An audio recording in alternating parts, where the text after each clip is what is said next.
melting pot of cultures and beacon of Hellenistic knowledge, in the torrid and foreboding days of August of the year 30 BCE, in the sweltering and perfumed gloom of a regal mausoleum, a tomb that she herself had begun to erect as a monument to her dynasty, and which now became her last. In the suffocating and perfumed gloom of a regal mausoleum, a tomb that she herself had begun to erect as a monument to her dynasty, and that now became her last and desperate refuge, amidst the intoxicating aroma of Egyptian funerary ointments, the incense burning in golden braziers, and the expectant and fearful silence of a conquered and humiliated city, lies on a bed of solid gold, dressed in her most sumptuous royal finery, those that evoked her status as Pharaoh and living goddess, the last queen of the millennial Egypt. Cleopatra 7. Thea Philopator, the beloved of her father, direct descendant of the Macedonian Ptolemies, the legendary lover of Gaius Julius Caesar and Mark Antony, the woman of dazzling intelligence, boundless ambition, and irresistible charisma, who had dared to challenge the overwhelming power of Rome, and who had dreamed of a vast Eastern empire to rival in splendor and might with that of the West, now prepares, with terrifying calm and unshakable determination, for her last and most defiant public act. At 39, an age when many women of her time were just beginning to glimpse maturity, Cleopatra finds herself militarily defeated, politically humiliated, abandoned by her allies, and about to be displayed as a trophy of war, as the most precious jewel of conquest, in the lavish triumph that her implacable and cold victor, Gaius Octavian, the grandnephew and heir of Caesar, the future and first emperor Augustus, was already meticulously preparing in Rome. Faced with such a prospect, faced with the certainty of a public disgrace that her indomitable pride could not bear, Cleopatra chose voluntary death rather than submission and scorn. An asp, according to the most widespread, most romantic, and perhaps most convenient legend for Cleopatra herself, and for posterity, cleverly hidden in a basket of fresh figs or in an elegant water pitcher, will be the instrument of her final liberation, the key that will open the gates of immortality and unite her, in the Osirian beyond, to her divine ancestors and her beloved Antony. But was the quick and lethal bite of a small sacred snake, the totemic animal of Egyptian royalty, really the only true cause of her death? Was it a ritual suicide, carefully staged, worthy of a queen who considered herself the living incarnation of the goddess Isis, and who thus sought to escape ignominy and consecrate her own legend? Or were other poisons, more subtle, more controllable, and perhaps more painful, involved in her calculated end? And what role did the shrewd and pragmatic Octavian really play in that foretold tragedy? Did he allow Cleopatra's suicide out of an unusual and calculated magnanimity, eager to avoid the cumbersome problem of what to do with a prisoner so charismatic, so dangerous, and so laden with symbolism? Or did he subtly induce it, with empty promises or veiled threats, to get rid of her in the cleanest and least compromising way possible? The death of Cleopatra, the last queen of the Ptolemaic dynasty, not only meant the abrupt end of 3 centuries of Greek rule in Egypt and the definitive annexation of this rich and millenarian country to the Roman Empire. It also marked symbolically and profoundly the end of an entire era, the definitive decline of the brilliant and cosmopolitan Hellenistic world that had arisen from the ashes of the empire of Alexander the Great, and the imposing dawn of the principality of Augustus, the new form of government that would govern the destinies of Rome and the Mediterranean for centuries. This is the detailed chronicle of a fall foretold, the story of the last feverish and desperate days of a legendary queen, and the lingering, almost impenetrable enigma that even today, more than 2 millennia later, surrounds her voluntary and theatrical departure from this world. Join me, with the solemnity that the tragedy deserves and the insatiable curiosity of the researcher, to unravel the many secrets still hidden in the lost mausoleum of Alexandria, to explore the complex and fascinating personality of Cleopatra, the woman behind the myth, and the intricate and ruthless political and personal circumstances that led her to prefer the icy and liberating embrace of death rather than the golden but humiliating chain of a Roman victor. Was her suicide an act of pure desperation, of indomitable pride wounded to the core, or a final masterful political move, a calculated gesture to secure her place in history and to deny Octavian the satisfaction of his total triumph? The answer, like the enigmatic Cleopatra herself, remains a fascinating, provocative, and eternal mystery that history and legend refuse to fully unravel. Do you dare to search for it among the sands of time and the whispers of the Nile? To understand in all its vast and tragic magnitude the final drama of Cleopatra VII, the last queen of the Ptolemies, and to appreciate the profound and lasting impact of her death on the course of ancient history, it is absolutely essential that we first immerse ourselves, with due attention to detail,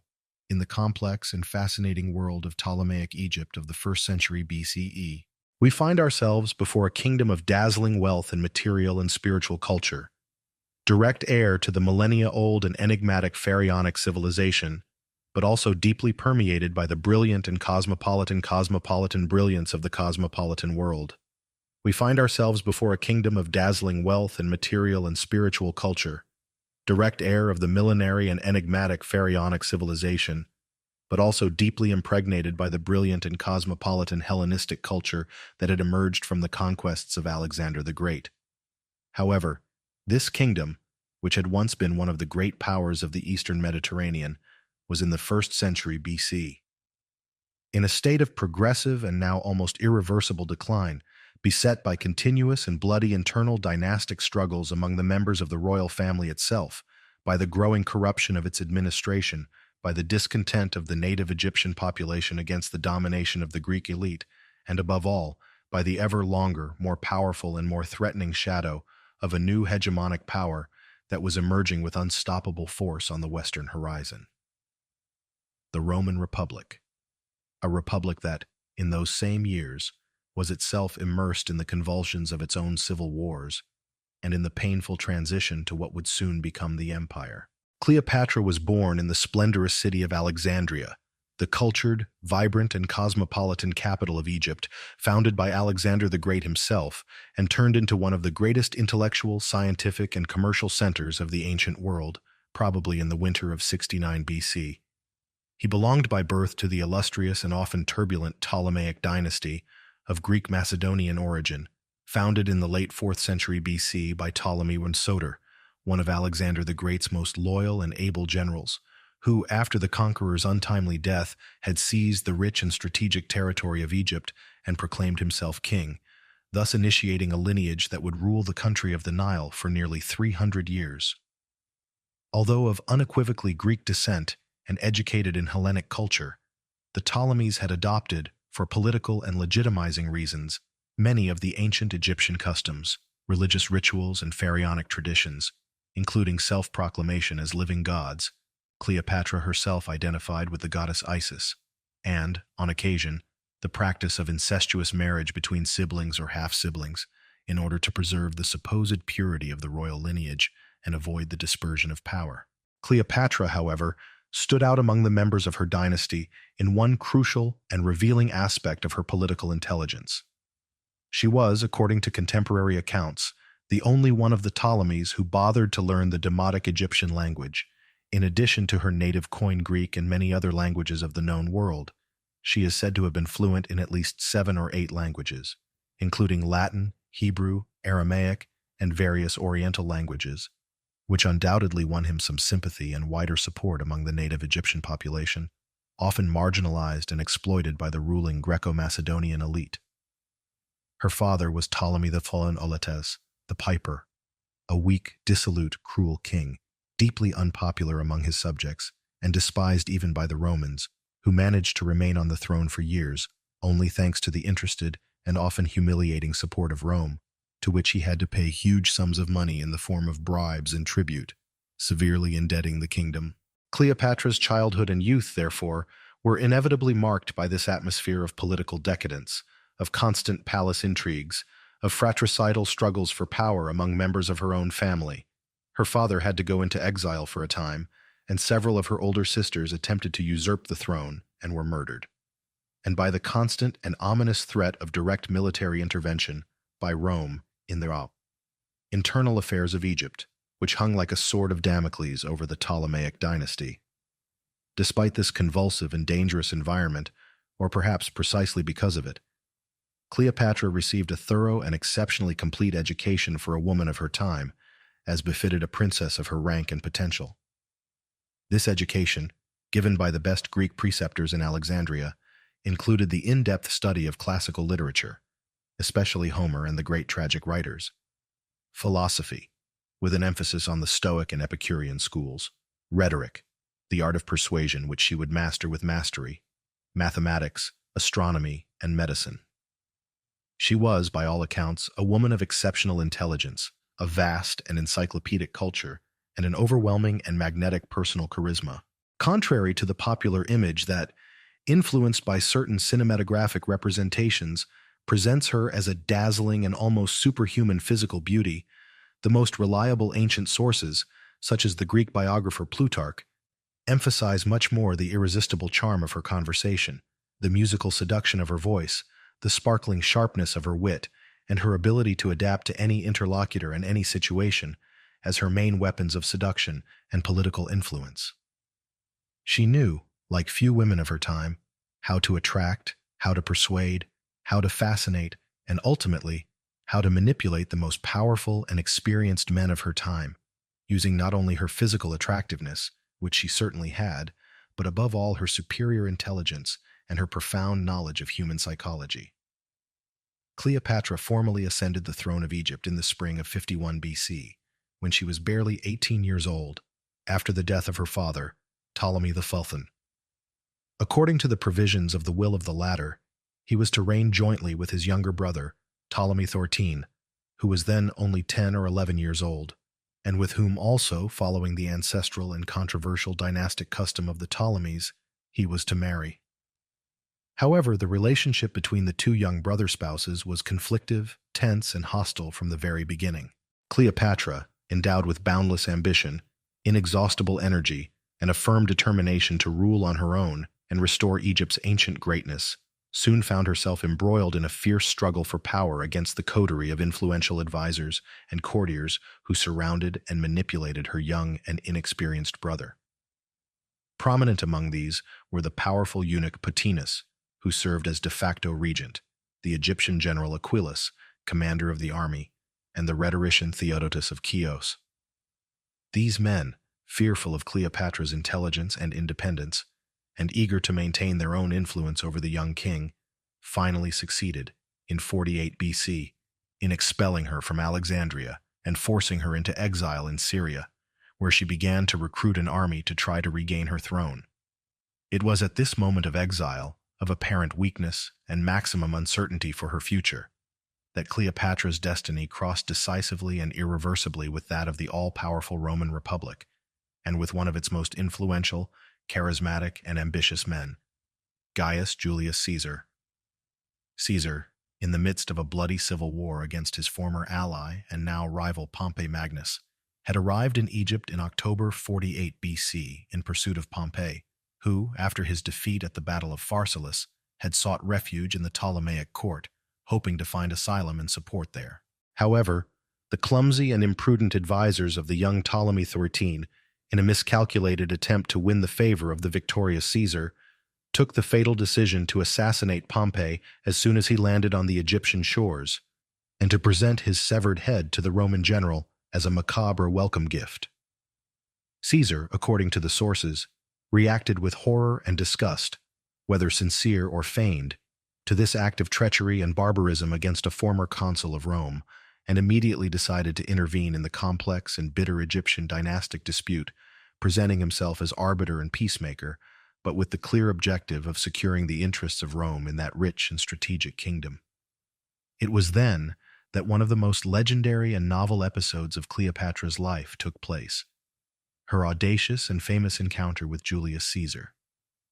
Knowing that she could not reach him through normal channels, since Alexandria was controlled by her enemies, Cleopatra, according to the famous anecdote narrated by Plutarch, had herself rolled up in a carpet or a canvas sack, depending on the translation, and was smuggled, by one of her faithful servants, Apollodorus the Sicilian, into the private quarters that Caesar occupied in the royal palace of Alexandria. As the carpet was unrolled, the young and beautiful queen of Egypt appeared before the astonished eyes of the Roman conqueror, imploring his help and offering him her alliance. That audacious, theatrical, and undeniably erotically charged encounter marked the beginning of a love and political relationship that would have enormous and far-reaching consequences for both of them and for the whole world. Caesar,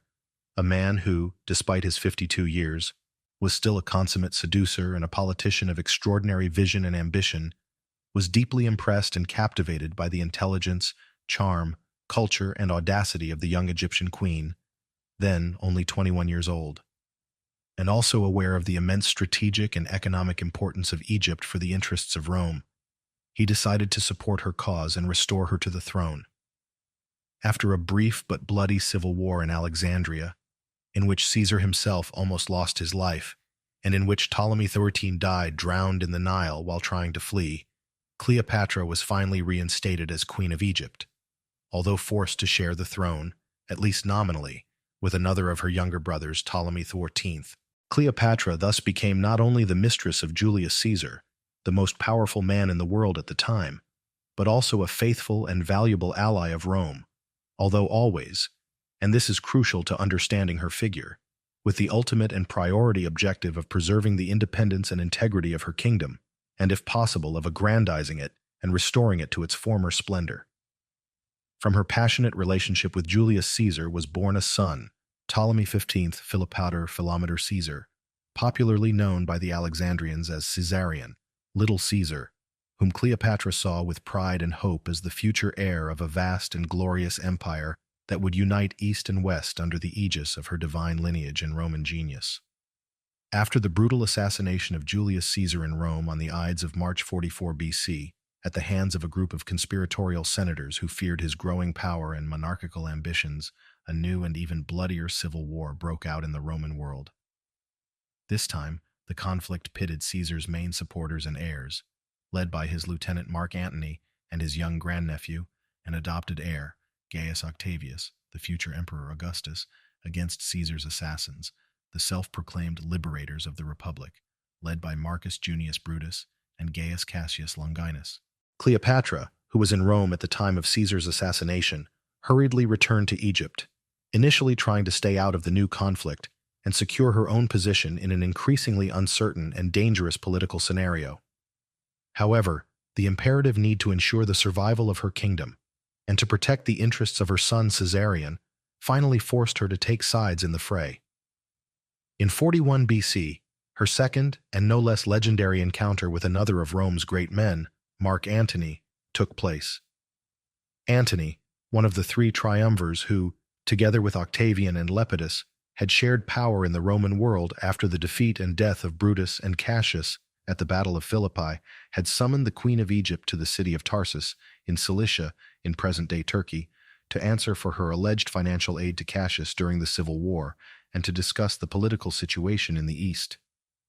Cleopatra, aware of the crucial importance of this meeting and of Antony's passionate and somewhat rustic personality, decided to deploy all her arsenal of seduction, intelligence, and oriental magnificence to captivate the powerful Roman general. Instead of presenting herself as a submissive and fearful defendant, she arrived in Tarsus on a lavish golden barge, with purple sails and silver oars, dressed as the goddess Aphrodite Isis, surrounded by a retinue of maidens disguised as Nereids and children as Cupids, and enveloped in a cloud of exotic perfumes and intoxicating music.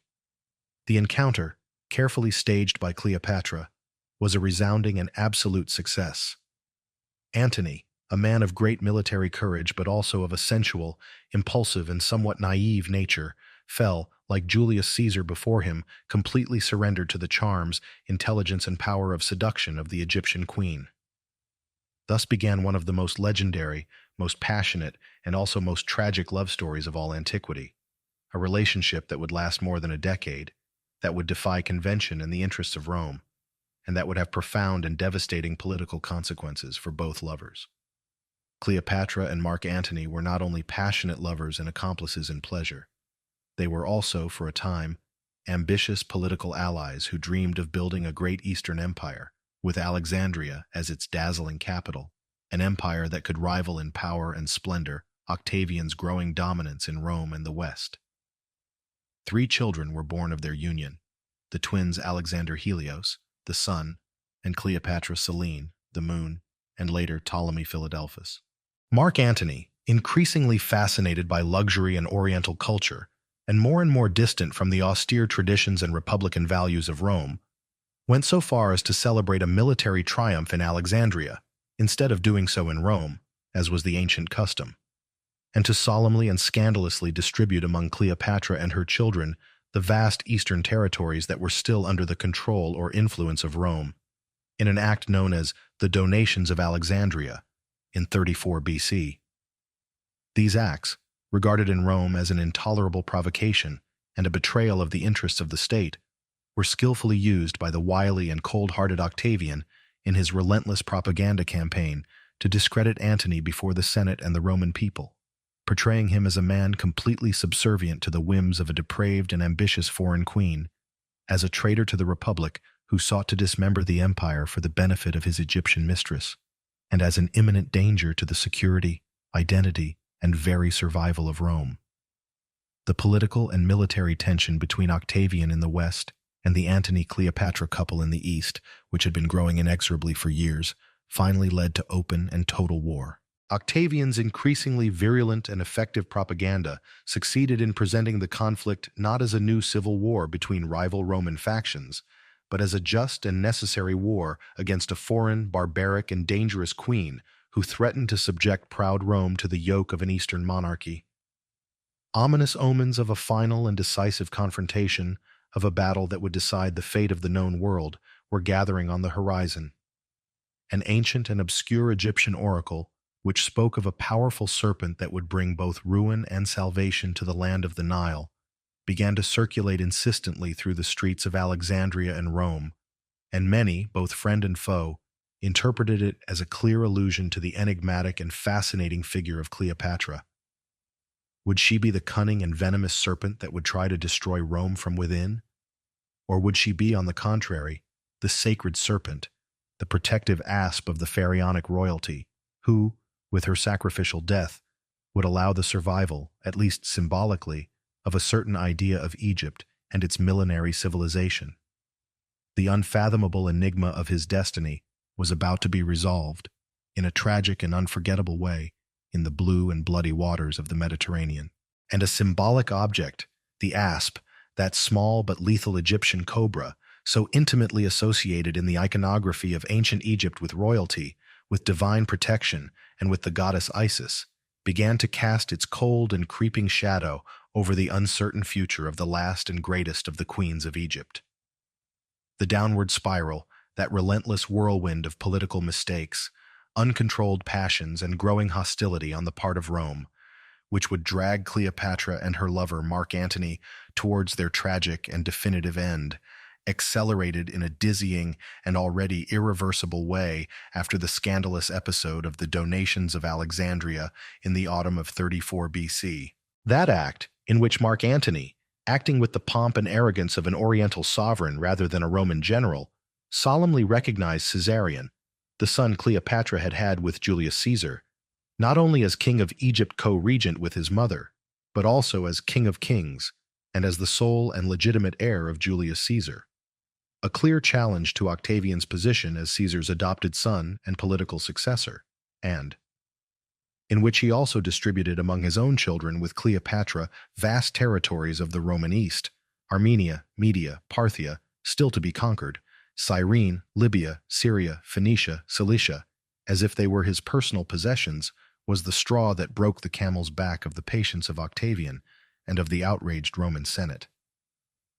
In Rome, the indignation was widespread. Antony was vehemently and with growing unanimity accused of high treason against the Republic, of wanting to dismember the empire for the exclusive benefit of a foreign queen and her bastards, and of aspiring to become an absolute monarch of Hellenistic type, with Alexandria as his new and opulent capital, disregarding Roman traditions and institutions. Octavian, with consummate political skill and propagandistic mastery, knew how to exploit to the limit these feelings of national outrage and fear of the Oriental threat. He presented Cleopatra not as a simple ally or lover of Antony, but as the true and perverse instigator of all his plans, as a woman of boundless ambition, depraved morals, and an almost demonic power of seduction, who used her sorcerous arts and her immense wealth to subject the Roman leaders to her will and to threaten the very existence, the identity, and the sacred values of Rome. Octavian propaganda, disseminated through speeches, pamphlets, coins, and even poems, such as those of Horace or Propertius, painted Cleopatra in the darkest and most sinister colors. She was depicted as a libidinous witch, an insatiable royal prostitute, a cruel and capricious oriental despot given to the most extravagant luxuries, the most depraved pleasures, and the most bizarre and barbaric religious cults. It was said that he intended to transfer the capital of the empire to Alexandria,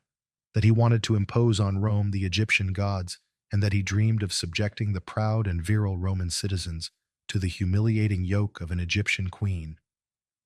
This persistent and effective smear campaign, which skillfully played on Roman prejudices against the East, against women in power, and against the monarchy, deeply permeated Roman public opinion and psychologically prepared the ground for the war that was already considered inevitable and necessary. In 32 BC, the political and personal situation of Antony and Cleopatra reached a point of no return, a terminal crisis. Antony, increasingly isolated in Rome and more dependent on Egyptian support, and insistently pressured by Cleopatra, who saw this as an opportunity to consolidate her own position and that of her children,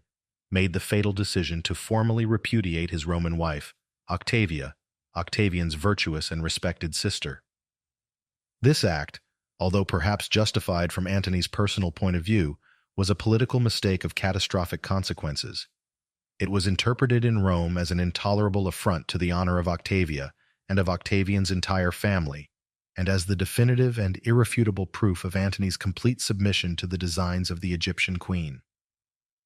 Octavian, masterfully taking advantage of the wave of popular and senatorial indignation, succeeded in getting the Senate to strip Antony of all his consular powers,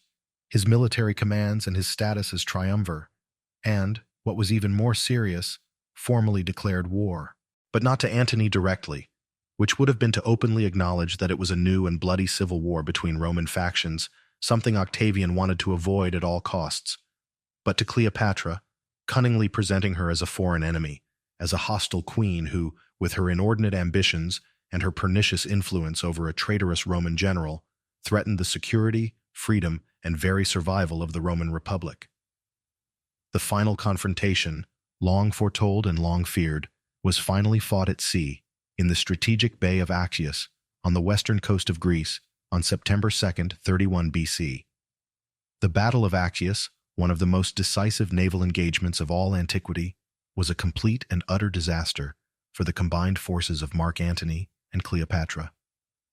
Despite having a large, powerful, and well-equipped fleet, including some of the largest and most modern warships of the time, Antony's strategy was confused, hesitant, and poorly executed.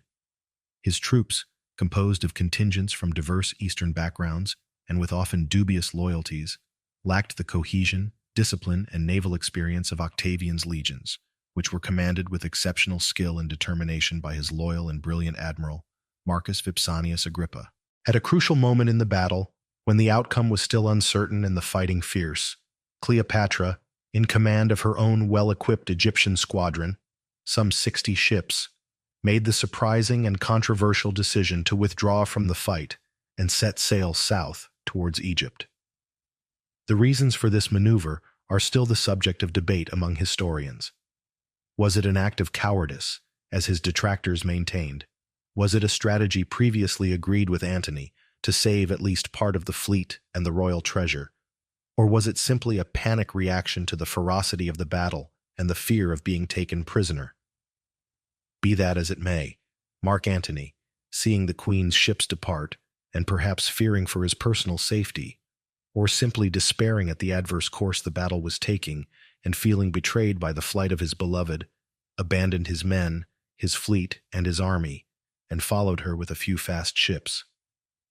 This joint flight of the two leaders in the midst of the battle ignominiously sealed the defeat of his fleet and army, which, seeing themselves abandoned by their commanders, surrendered en masse to Octavian in the following days or were destroyed. The Battle of Actius, although perhaps not a carnage in terms of human casualties compared to other great battles of antiquity, had immense and irreversible political and strategic consequences. It meant the definitive end of the political and military power of Mark Antony and Cleopatra, the destruction of their dreams of an Eastern empire, and left Octavian as the absolute and undisputed master of the Roman world, with no rivals who could oppose his authority. After the humiliating and disastrous defeat of Actius, the situation of Antony and Cleopatra became completely desperate, untenable. They returned to Alexandria, defeated, discredited, and deeply dejected, aware that Octavian would soon pursue them to the very heart of Egypt to finish off his victory and exact his revenge. Antony, plunged into deep depression, self-pity, and utter despair, gave himself up, according to the stories, to drink, unbridled pleasures, and melancholic orgies, in a vain attempt to forget his disgrace and shame. Cleopatra, on the other hand, despite her own pain and the magnitude of the disaster, tried by all means, with the energy and determination that characterized her, to organize a last desperate resistance, or at least to seek a negotiated way out that would allow her to save her life, that of her children, and, if possible, the independence of her kingdom. He sent repeated emissaries to Octavian, who was advancing slowly but unopposed towards Egypt, offering him his complete surrender, the surrender of his immense treasures, and the abdication of the throne of Egypt, in exchange for respecting the lives of his sons and allowing them, perhaps, to retain the throne under the protection of Rome. But Octavian, cold, calculating, and implacable, was unwilling to make any significant concessions. His goal was the complete and unconditional annexation of Egypt, with its immense agricultural riches and legendary treasures, and the ultimate elimination of any possible rival or pretender to power who might threaten his own position as Caesar's heir and as the future master of Rome. In the summer of 30 BC, Octavian's legions, having subdued with little resistance the last strongholds loyal to Antony in the east, finally reached the gates of Alexandria. The Egyptian resistance, demoralized and poorly led, was meager, ineffective, and quickly crushed. Mark Antony, after a last pathetic attempt to stand up to the enemy at the head of his scanty troops, and misled by a false rumor, spread perhaps by Cleopatra herself or by her servants, that the queen had committed suicide in her mausoleum, decided to end his own life. With the help of one of his faithful servants, he threw himself on his own sword, but the wound, though serious, was not instantly fatal. Dying and bleeding to death, he was carried, at his request, to the mausoleum where Cleopatra had taken refuge with her most precious treasures and her two most faithful servants, Iris and Carmine. There, in a scene of overwhelming drama and pathos, Mark Antony, the tough and brave Roman general who had shared the bed and dreams of empire with the Queen of Egypt, finally expired in her arms. This internal hook, the tragic and self-inflicted death of Mark Antony, not only unbearably intensified Cleopatra's personal tragedy, but also left her completely alone, isolated, and at the absolute mercy of her implacable victor. The partial revelation of the cold and calculating cruelty of Octavian, who had shown not the slightest mercy even to the desperate plight of a former comrade in arms and political rival, unmistakably anticipated the fate that awaited her. Cleopatra, now a widow for the second time, a virtual prisoner in her own sumptuous mausoleum, and with the enemy army encamped at the gates of her palace, knew with an icy certainty that her end was near, that there was no longer any possible escape. She tried, in a last desperate effort, to negotiate directly with Octavian, who finally agreed to visit her. She displayed once again, according to the sources, her legendary gifts of seduction, persuasion, and commiseration, appearing before him mourning, emaciated, and with the visible signs of her deep pain, reminding him of her old and fruitful relationship with Julius Caesar, pleading with tears in her eyes for the lives of her children, especially Caesarion. But young Octavian, a man of proverbial coolness and self-control, very different in character and temperament from both his great-uncle Julius Caesar and the passionate and often impulsive Mark Antony, remained impassive, courteous, but uncompromising. He was interested neither in the charms nor in the tears of the Egyptian queen, but in her fabulous treasure, which he urgently needed to pay his legions and consolidate his power in Rome, and above all, in the supreme humiliation of exhibiting her alive and in chains in his future great triumph in Rome, as the ultimate symbol of his victory over the East and over all his enemies. Utter despair, paranoia at the unbearable thought of being dragged like a living trophy through the streets of Rome, and the denial of a future without power, without freedom, and without the slightest dignity, began to take a definite toll on the indomitable spirit of the last queen of Egypt. The downward spiral had reached its lowest point, its inevitable conclusion, and the only honorable way out left to her, the only way to escape the ignominy and to control, at least in part, her own destiny, was voluntary death. The implacable shadow of the executioner, or rather the cold, calculating and politically necessary shadow of her victor, Gaius Octavian, loomed inexorably and ever more tangibly over the figure of Cleopatra in those last agonizing days of August 30th BCE. She was locked up, albeit with certain luxuries and appearances of respect for her rank, in her own mausoleum, an imposing and sumptuous royal tomb which she herself had begun to build with foresight, near her own rank.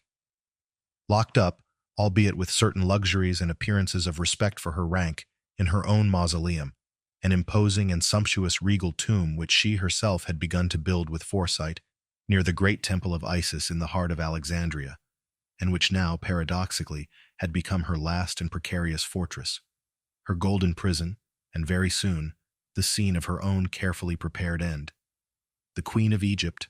the last descendant of the glorious line of the Ptolemies, faced with a mixture of despair, wounded pride, and growing resignation, the prospect of a terrifying and unacceptable future. This future implied, with almost absolute certainty, the definitive and irreversible loss of his beloved kingdom of Egypt, which would be converted into a mere Roman province. The more than likely death or, at best, exile and obscurity for his sons, especially Caesarion, the son of Julius Caesar, in whom Octavian saw a dangerous dynastic threat. And what was perhaps even more unbearable for her indomitable pride and her conscience of divine sovereign, the supreme humiliation of being exhibited as a trophy of war, as a barbarian captive, in the lavish and multitudinous triumph that Octavian was already meticulously preparing in Rome. To be dragged in chains through the streets of the Eternal City, before the curious, contemptuous, and often cruel gaze of the Roman populace, was a fate that her haughty and regal soul could not and would not contemplate.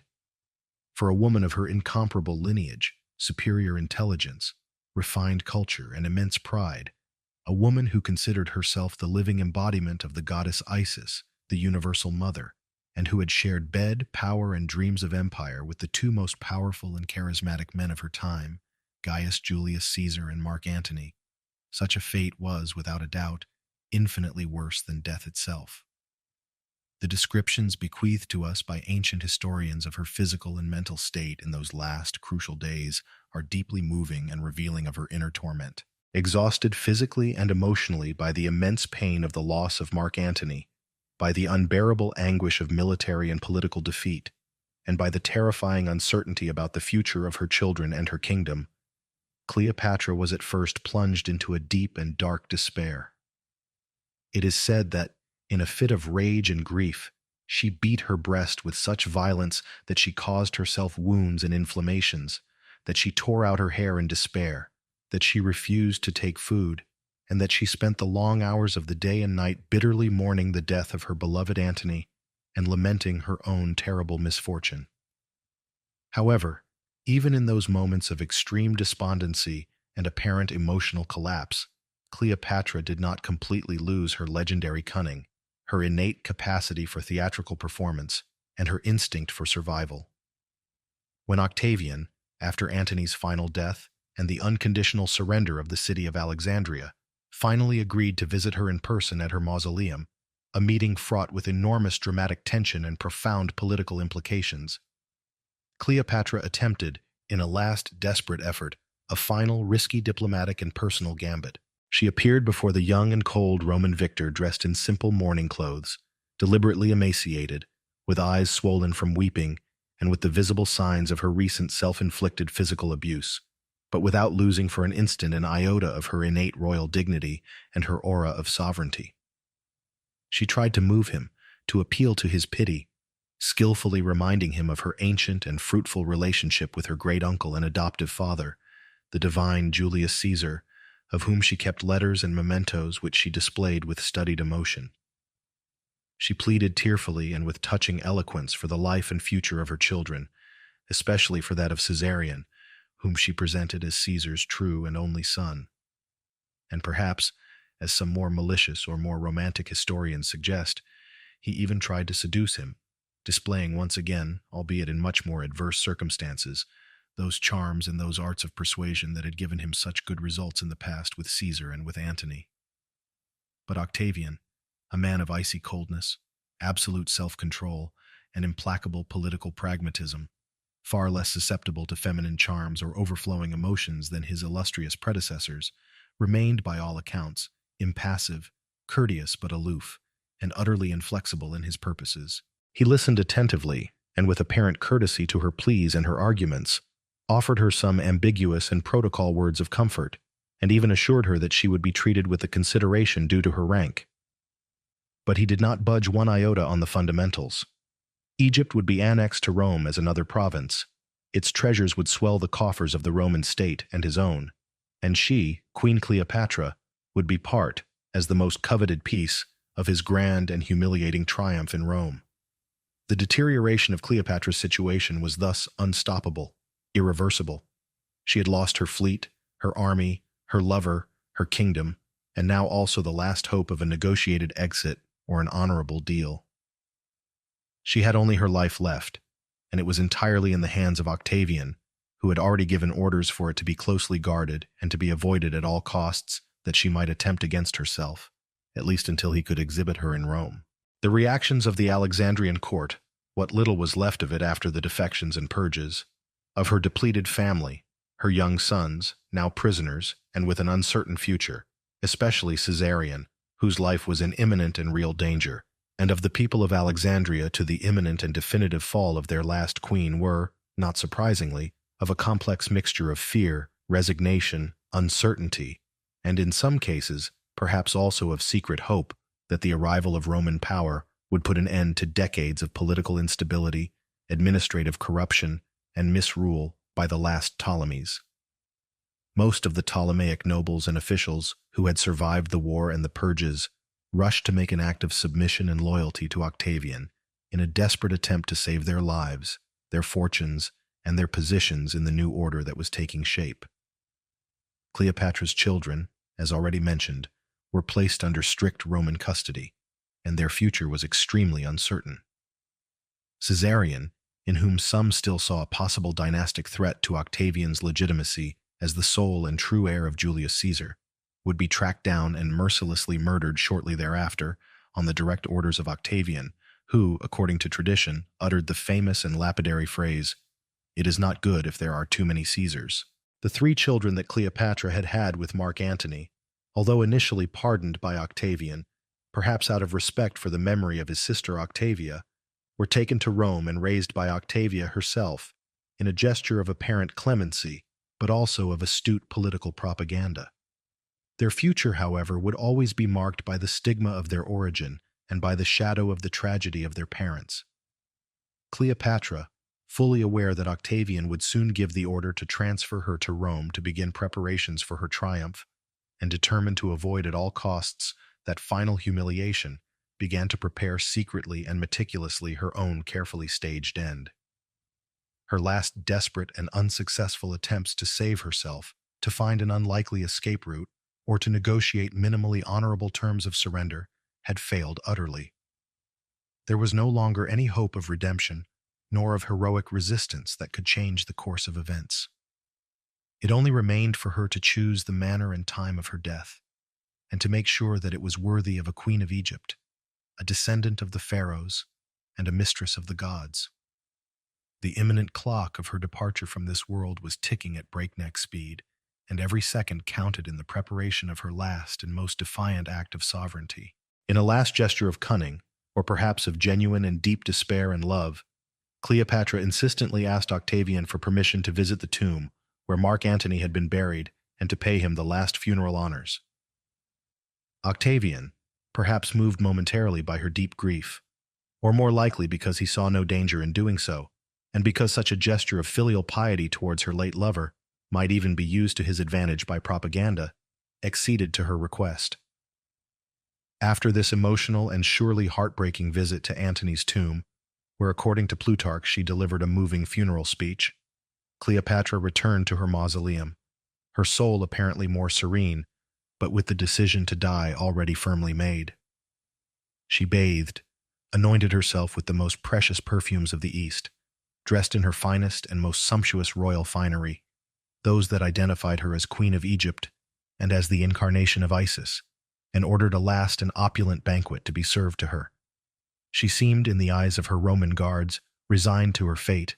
or perhaps simply preparing with due dignity for the long and humiliating journey to Rome.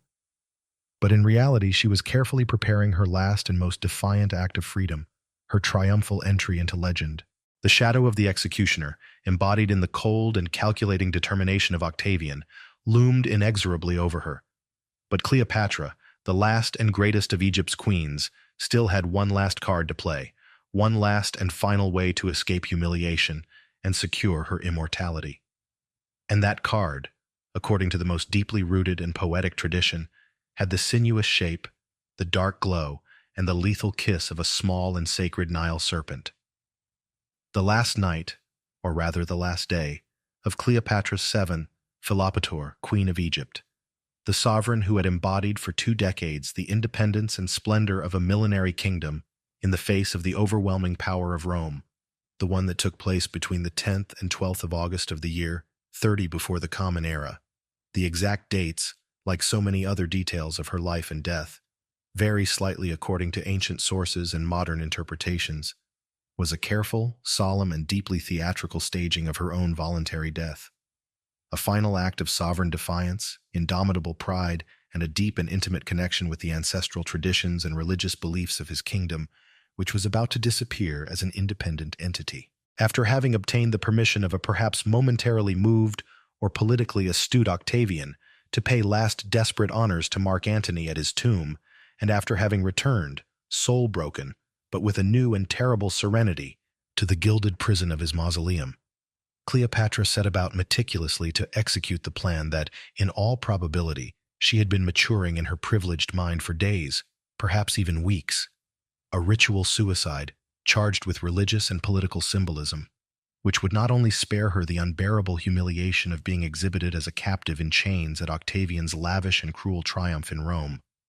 but would also consecrate her forever as a martyr of Egyptian independence, the last pharaoh of a glorious lineage, and would unite her, in death and in legend, to her beloved and already deified Antony, as well as to the long and sacred line of the pharaohs and queens who had preceded her on the throne of the Nile. With a calmness and determination that astonished her few faithful servants who still remained at her side, sharing her fate to the end, mainly her 2 trusted ladies, Iris and Carmian, whose names have been engraved in history for their unswerving loyalty, Cleopatra ordered a ritual bath to be prepared. She immersed herself in waters perfumed with exotic essences, anointed her body with the most precious ointments of the East, and dressed in her most sumptuous royal finery, those that identified her not only as Queen of Egypt, but also as the living embodiment of the great goddess Isis, the universal mother, the dispenser of life, and the protector of royalty. She adorned herself with her most dazzling jewels, with the royal urium on her forehead, symbol of her sovereignty, and with all the attributes of her divine and earthly power, as if preparing not for death, but for a great religious ceremony, for a solemn meeting with the gods of her pantheon. Once dressed in all the splendor of her majesty, she ordered a last and opulent banquet to be served to her, which, according to the chronicles, she partook of with an apparent and almost supernatural serenity, conversing animatedly with her maidservants and showing a composure of spirit that contrasted sharply with the despair and despondency of the previous days. While she was eating, or perhaps shortly after the conclusion of the meal, Cleopatra, in a gesture that revealed her cunning and her perfect control of the situation up to the last moment, wrote in her own hand a brief letter addressed to Octavian. In it, as Plutarch tells us, she begged him earnestly, as a last favor, to allow her to be buried next to her beloved Mark Antony. She entrusted this sealed letter to one of her most trusted freedmen, with precise instructions to deliver it in her own hand to Octavian only after everything was over, when it was too late for the Roman to prevent it. This seemingly simple gesture seems to indicate unequivocally that her decision to die was already firm, irrevocable, and carefully planned. The scene of Cleopatra's death, as it has been transmitted to us in greater or lesser detail by ancient historians, especially the aforementioned Plutarch in his Life of Antony, is wrapped, as it could not be otherwise, in a halo of legend, mystery, and intense drama, and has been immortalized and reinterpreted by countless poets, playwrights, painters, and filmmakers over the centuries, becoming one of the most iconic and most represented episodes of all ancient history. According to the most widespread, most poetic, and ultimately most accepted version of popular tradition, Cleopatra, once she had made sure that her last dispositions were in order and that her faithful servants were ready to accompany her in her final transit, had a basket of fresh figs brought to her, a sweet and refreshing delicacy in the sweltering heat of that Alexandrian summer. Cleverly hidden among the figs, or perhaps in an elegant water pitcher or some other discreet container, was, according to this version, an asp, a small but extremely venomous Egyptian cobra, Naja Haje, whose bite was considered sacred in ancient Egypt, associated with pharaonic royalty, with the divine power of the gods, and most especially with the goddess Isis, of whom Cleopatra, as we have said, was considered the living incarnation on earth. The asp, in addition to its deep religious and royal symbolism,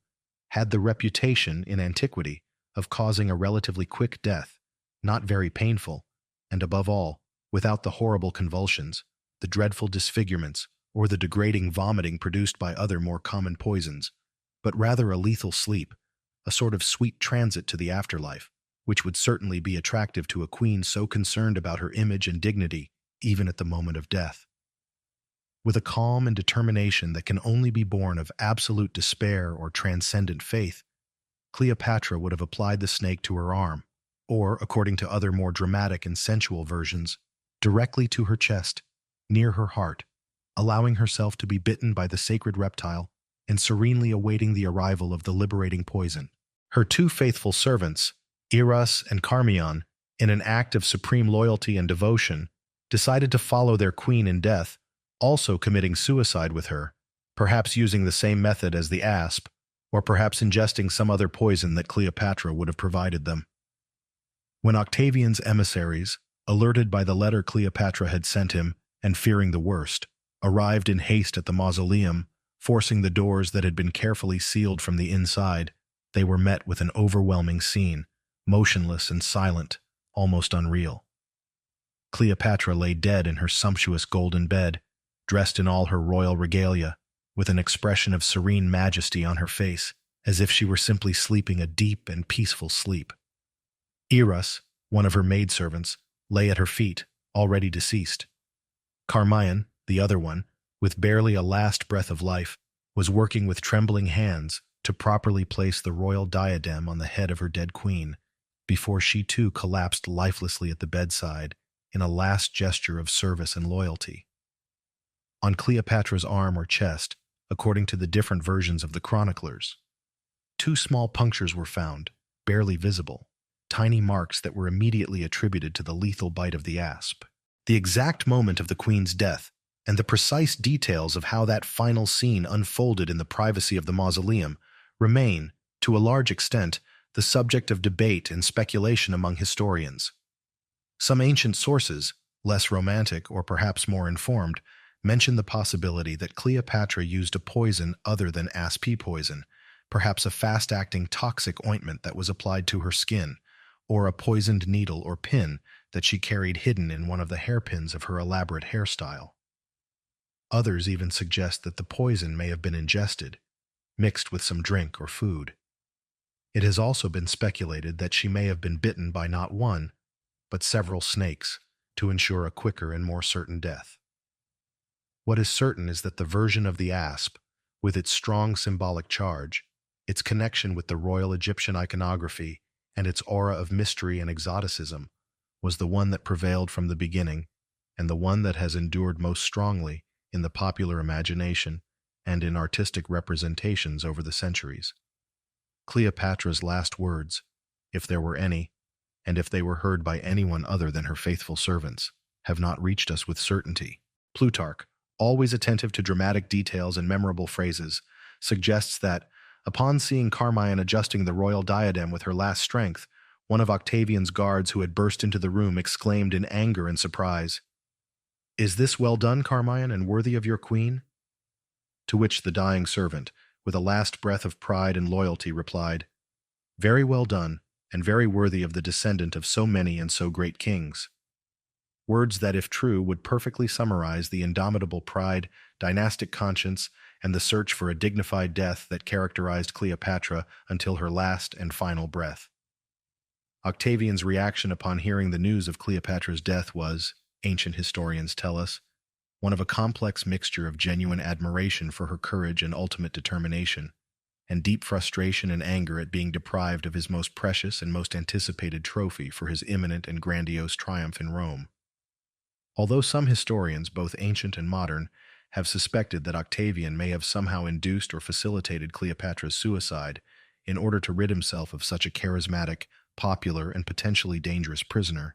most ancient sources suggest that he actually wished to display her alive and in chains in Rome, as the ultimate symbol of his victory over the East and all his enemies. However, once the deed had been consummated and faced with the impossibility of changing it, Octavian, with his usual political pragmatism, ordered that Cleopatra be given the funeral honors befitting her very high royal rank, and that she be buried with all possible magnificence next to her beloved Mark Antony, in the same mausoleum where she had met her death,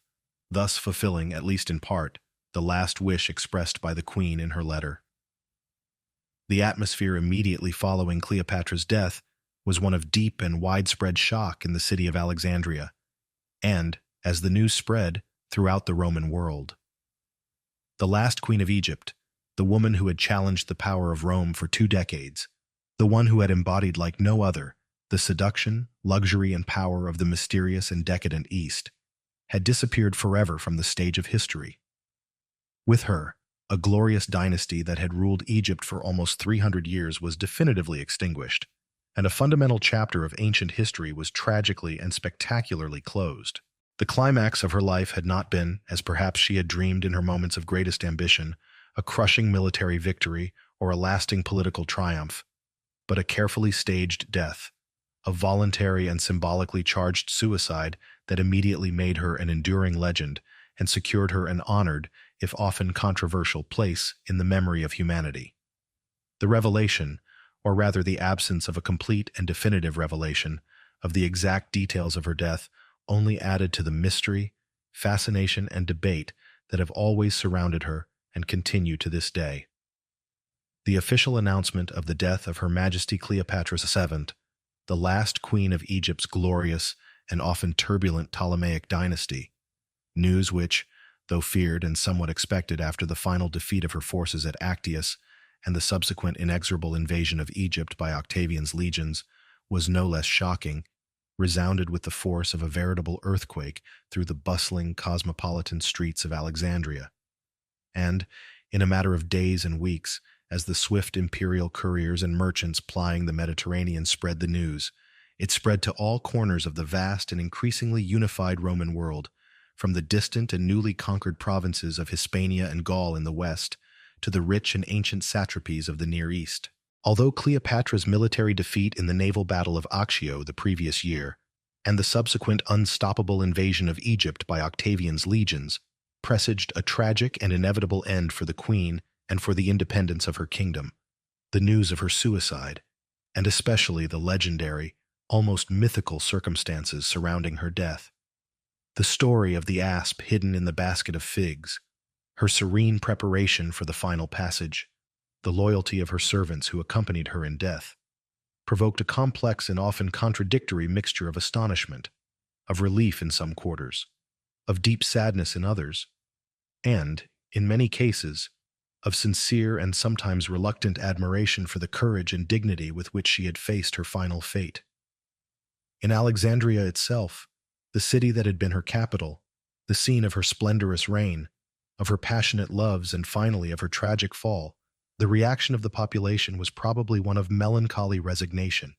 of restrained mourning, and of palpable fear before the uncertain future that now opened up under the direct and absolute dominion of Rome. Cleopatra, despite her unequivocally Macedonian origin and the criticism she had undoubtedly received from some sectors of the native Egyptian population, especially for her fiscal policy or her alliances with Rome, had also managed, throughout her more than 20 years of reign, to win the affection and loyalty of many of her subjects. This was largely due to her obvious intelligence, her personal charisma, her respect for the ancient and complex local religious traditions. She herself presented herself as the incarnation of the goddess Isis, and, most especially, for being the only sovereign of her long dynasty who had taken the trouble and demonstrated the ability to learn and speak fluently the Demotic Egyptian language, which allowed her to communicate directly with the common people and earned her a sympathy and connection that her predecessors had never achieved. Her death, therefore, meant for many Egyptians not only the loss of their last independent queen, but also the definitive end of Egypt's sovereignty as an autonomous kingdom, the humiliation of seeing their country, with its thousands of years of glorious history, become just another province of the Roman Empire. A province that, moreover, would be governed not by a senatorial legate, as was customary, but directly by a prefect of equestrian rank personally appointed by Octavian, and exploited without regard for the exclusive benefit of the economic and strategic interests of Rome, which desperately needed Egyptian grain to feed its growing population. For the large and educated Greek population of Alexandria, which for 3 centuries had constituted the political, administrative, cultural, and intellectual elite of the Ptolemaic kingdom, the death of Cleopatra and the imminent arrival of Roman power also meant unequivocally the end of an era of Hellenistic splendor, cultural autonomy, and political influence in the Eastern Mediterranean. Although many of them, pragmatic and accustomed to the ups and downs of power, would quickly adapt to the new situation, and would not hesitate to collaborate with the new Roman masters to preserve their positions and privileges, there is no doubt that the loss of their last queen and submission to Rome must have been experienced by many with a feeling of deep nostalgia, melancholy, and irreparable loss. In Rome itself, the capital of the budding empire, the news of Cleopatra's death was received, as was to be expected, with a mixture of much more complex and often conflicting feelings. For Octavian and his closest supporters, the final demise of the Egyptian queen meant, above all, the elimination of their last and most dangerous political enemy, the incontestable consolidation of their victory in the long and bloody civil wars that had ravaged the Republic for nearly a century, and the formal annexation of an immensely rich, fertile, and strategic territory such as Egypt. Although Octavian, as ancient sources tell us with a certain dose of official propaganda, publicly expressed his regret and admiration for Cleopatra's courage in choosing death rather than dishonor, and regretted not having been able to exhibit her alive and in chains in his future great triumph in Rome, which would certainly have been the finishing touch to his victory and an unprecedented humiliation for the memory of Antony.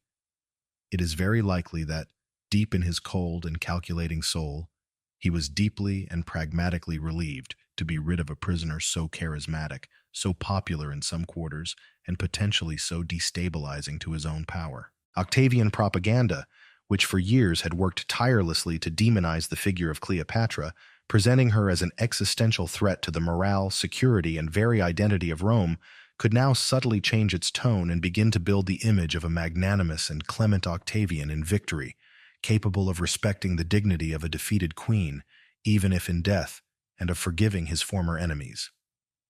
For the Senate and the old Republican aristocracy of Rome, or what was left of it after decades of proscriptions and civil wars, the death of Cleopatra and the definitive annexation of Egypt represented, above all, the end of the endless and destructive civil wars that had ravaged the Republic for almost a century, and the beginning, or at least the hope, of a new era of peace, order, and stability under the firm and now undisputed leadership of Octavian, the future and first Emperor Augustus.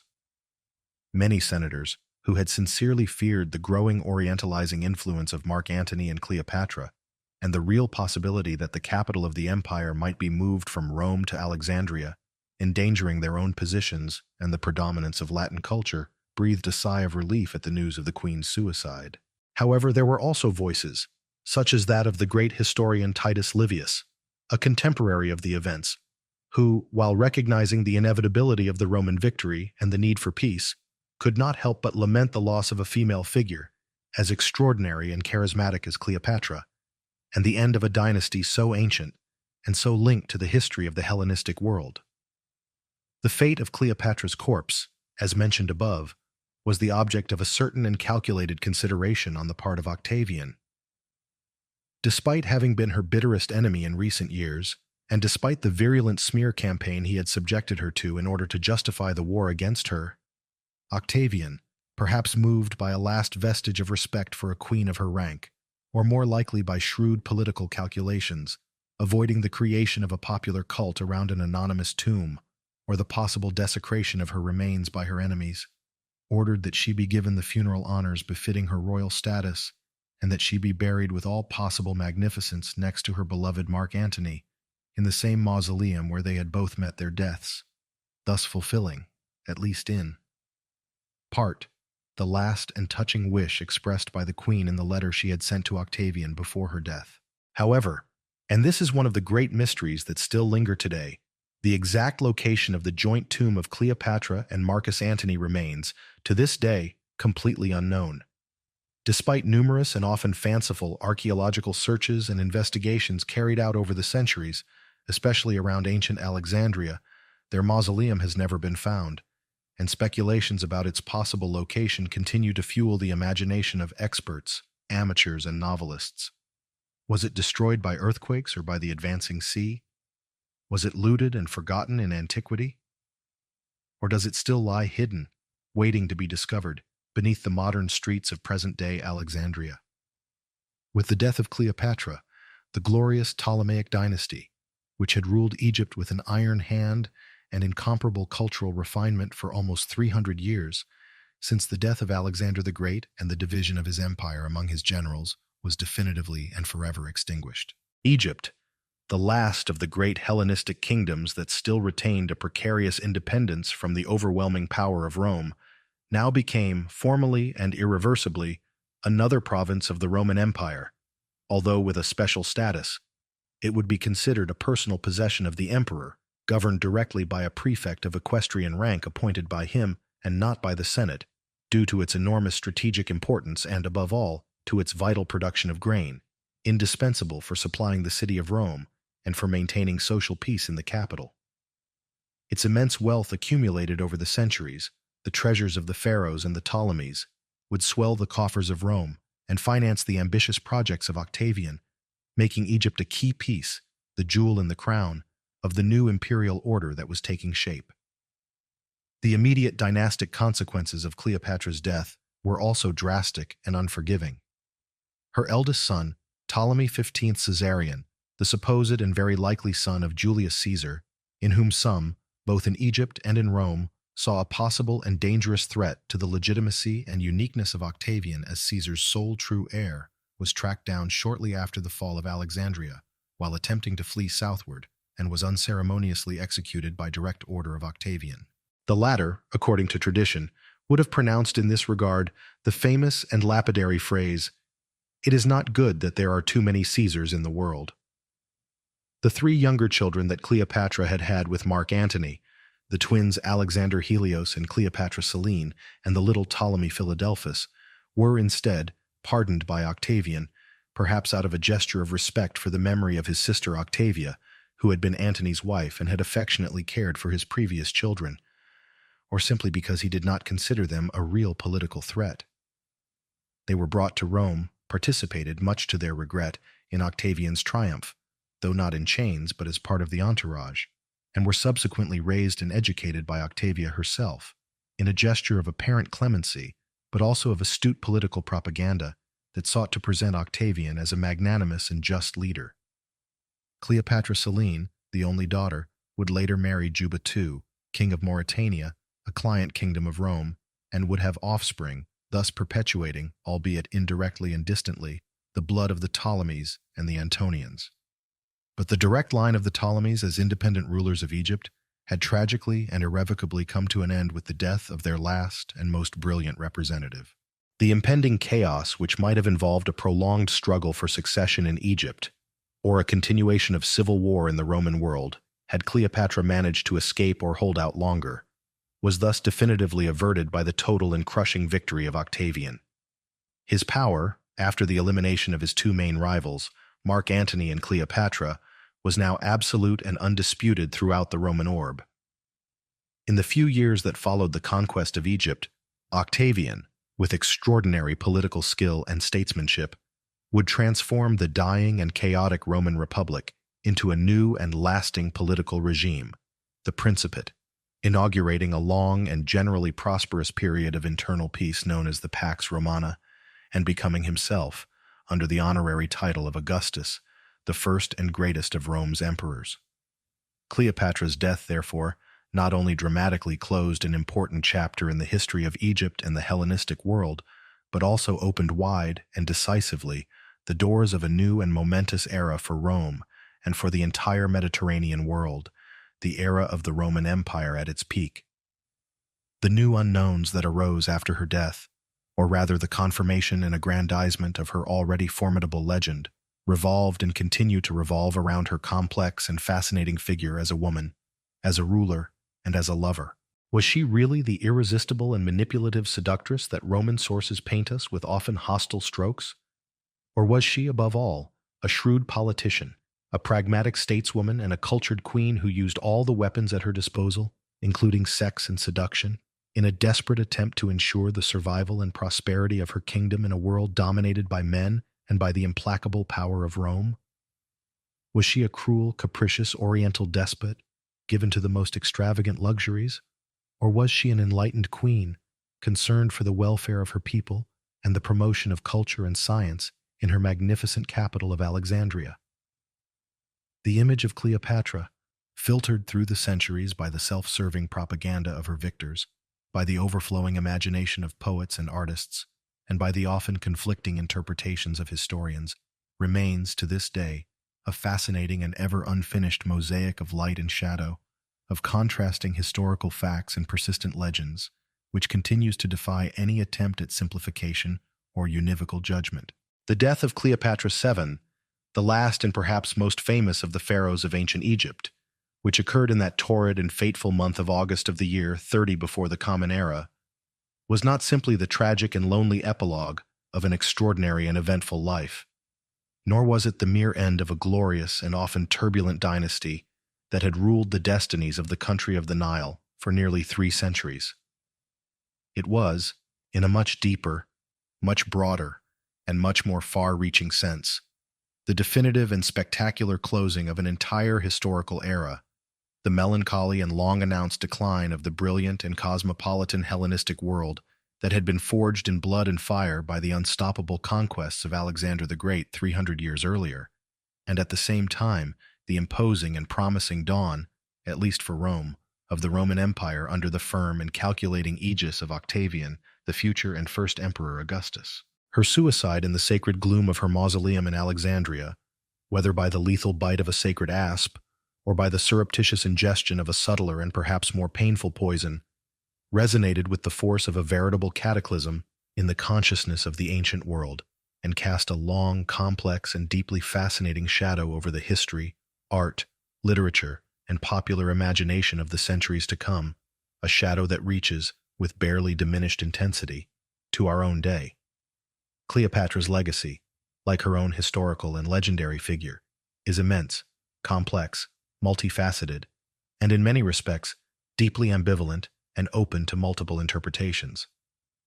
For her contemporary Roman enemies, and most especially for the effective and virulent Octavian propaganda that did so much to forge her negative and enduring image, Cleopatra was, above all, the very embodiment of Oriental perfidy, the foreign, seductive, manipulative, and corrupting queen who, with her sorceress's arts and unbridled ambition, had threatened the moral, political, and religious foundations of the Roman Republic. She was presented as the Serpent of the Nile, the royal harlot, the femme fatale who had succeeded in subjecting to her will 2 of the greatest Roman generals,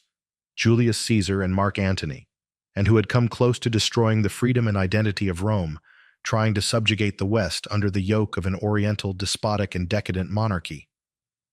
This vision, although evidently self-serving, deeply misogynistic and loaded with cultural prejudices, permeated deeply in later Latin historiography, in authors such as Horace, Propertius, Virgil, and some passages of the Aeneid, and even in Titus Livy himself, although the latter with more nuances, and contributed decisively to create the persistent myth of the exotic, lustful, cruel, and dangerous femme fatale that has reached through multiple reworkings to the present day. However, even in antiquity itself, and despite the weight of official propaganda, there were more nuanced voices that, while acknowledging her mistakes or her ambitions, could not help but highlight her extraordinary intelligence, her vast culture, her undeniable personal courage, and her amazing political skill in a world dominated by men. Plutarch, for example, although writing from an unequivocally Roman and moralizing perspective in his parallel lives, could not hide a certain and palpable admiration for her indomitable character, for the greatness of her spirit, and for the depth of her tragic love for Mark Antony. And for the Egyptians of her time, or at least for a significant part of them, especially among the native population that had often been marginalized by their Ptolemaic predecessors, Cleopatra was, and perhaps still is in a way, the last and true defender of the millenary independence of her country against the overwhelming and imperialistic power of Rome. A queen who, despite her inevitable mistakes and ultimate defeat, fought with all the weapons at her disposal, diplomacy, seduction, war, wealth, until her last breath to preserve Egypt's sovereignty, dignity, and unique identity. In the strictly political sphere, the death of Cleopatra and the consequent and immediate annexation of Egypt as another province of the Roman Empire had absolutely far-reaching consequences. Egypt, with its immense agricultural wealth, especially its almost inexhaustible grain production, which was vital for the supply of the growing and often starving plebs of the city of Rome, with its fabulous treasures accumulated during centuries of Pharaonic and Ptolemaic civilization, and with its strategic and enviable position in the Roman Empire, and with its strategic and enviable geographical position at the crossroads between the Eastern Mediterranean, Africa, and Asia, became from then on a personal and direct possession of the Emperor Augustus and his successors, and one of the most important, richest, and most jealously guarded provinces of the entire empire. The definitive loss of Egyptian independence meant the irrevocable end of the great Hellenistic kingdoms that had emerged 3 centuries before the complex and bloody dismemberment of the short-lived universal empire of Alexander the Great. With the fall of Egypt, Rome definitively and indisputably consolidated its hegemony as the only undisputed superpower in the Mediterranean world and the Near East. Culturally, and despite the often negative image projected of her, the figure of Cleopatra has exerted an uninterrupted and almost hypnotic fascination over the centuries. Her passionate and tragic history of love and power with 2 of the most important men in the history of Rome, Julius Caesar and Mark Antony, her supposed and legendary gifts of seduction and manipulation, her privileged intelligence, and her vast culture. It is said that the Library of Alexandria reached one of its greatest moments of splendor under her reign. Her Oriental exoticism magnified by the Western imagination, and above all, her dramatic ending shrouded in mystery, made her from very early on an ideal character, an inexhaustible source of inspiration for literature, theater, opera, painting, and more recently, for cinema and television. From the incomparable genius of William Shakespeare in his tragedy Antony and Cleopatra, to the monumental and often inaccurate Hollywood blockbusters, with actresses such as Theda Bara, Claudette Colbert, or Elizabeth Taylor playing the Egyptian queen.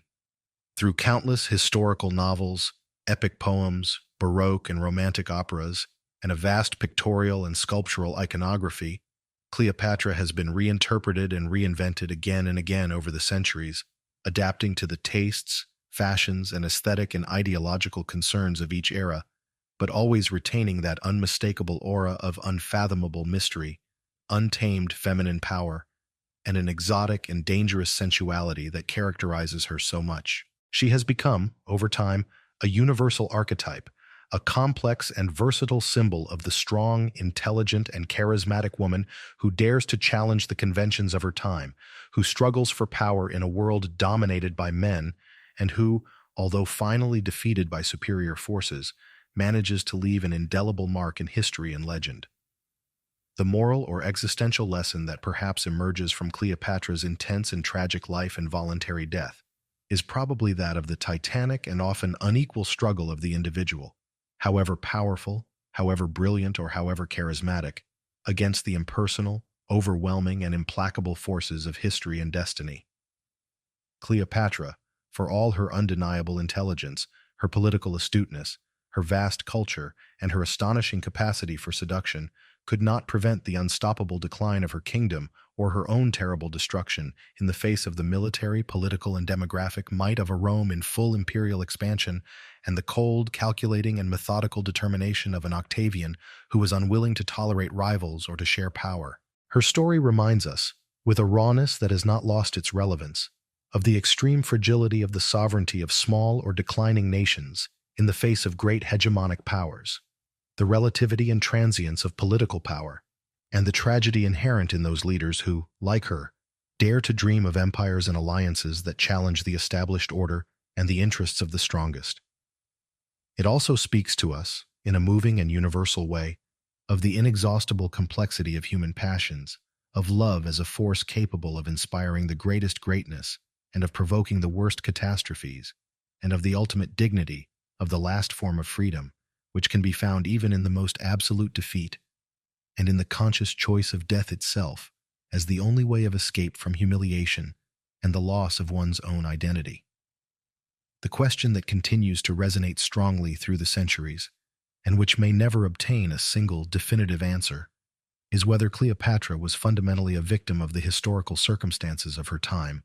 a simple puppet swept along by the currents of Roman politics in its most turbulent phase, or if, on the contrary, she was a shrewd, audacious player and protagonist of her own destiny who, despite tragically losing the final game, managed to leave an indelible mark on history and universal legend, becoming an eternal icon. Was her suicide an act of pure final despair, the surrender of a broken and defeated soul? Or was it rather a final and masterful assertion of her personal sovereignty, of her indomitable pride as a queen and as a woman, a calculated and theatrical way of escaping the intolerable humiliation of the Roman triumph and of controlling, at least in part, the narrative of her own legendary death? The mystery of the asp, or whatever poison it was, remains ultimately an inseparable part of its enigma and its eternal appeal. And so the lost tomb of Cleopatra, lying hidden somewhere unknown beneath the sands or waters of ancient Alexandria, closed over 2,000 years ago, not only on the mortal remains of the last and most famous of Egypt's queens, but also on an immortal legacy of unbridled passion, ambitious power, and poignant tragedy that continues to fascinate, inspire, and move the entire world.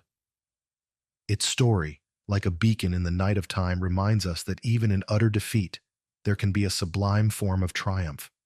and that the memory of a life lived with intensity and courage is sometimes far more powerful and far more enduring than all the empires of the earth. I invite you, who have listened carefully to this long and detailed chronicle, to share your own vision of the figure of Cleopatra in the comments that follow. What aspect of her life, her personality, or her tragic death is most striking or most significant to you? Do you think that history and legend have treated this extraordinary woman fairly? Or has she been the victim of a misogynistic and ethnocentric propaganda that has endured for centuries? And if these chronicles that dive into the most dramatic, most enigmatic, and most transcendental endings of royalty captivate you,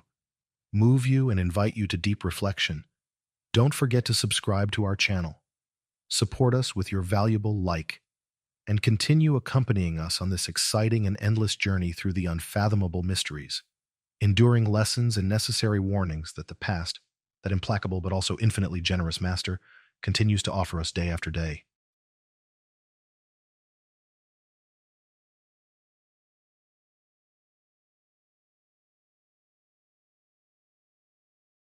Rome, the eternal city, beating heart of an empire that stretched from the mists of Britannia to the burning sands of Egypt, on the oppressive and foreboding night of the 9th of June in the year 68 of our era. In a miserable, dilapidated, and almost anonymous villa situated on the outskirts of the city, hidden among the neglected undergrowth and the ominous abandonment of one fleeing from justice or fate,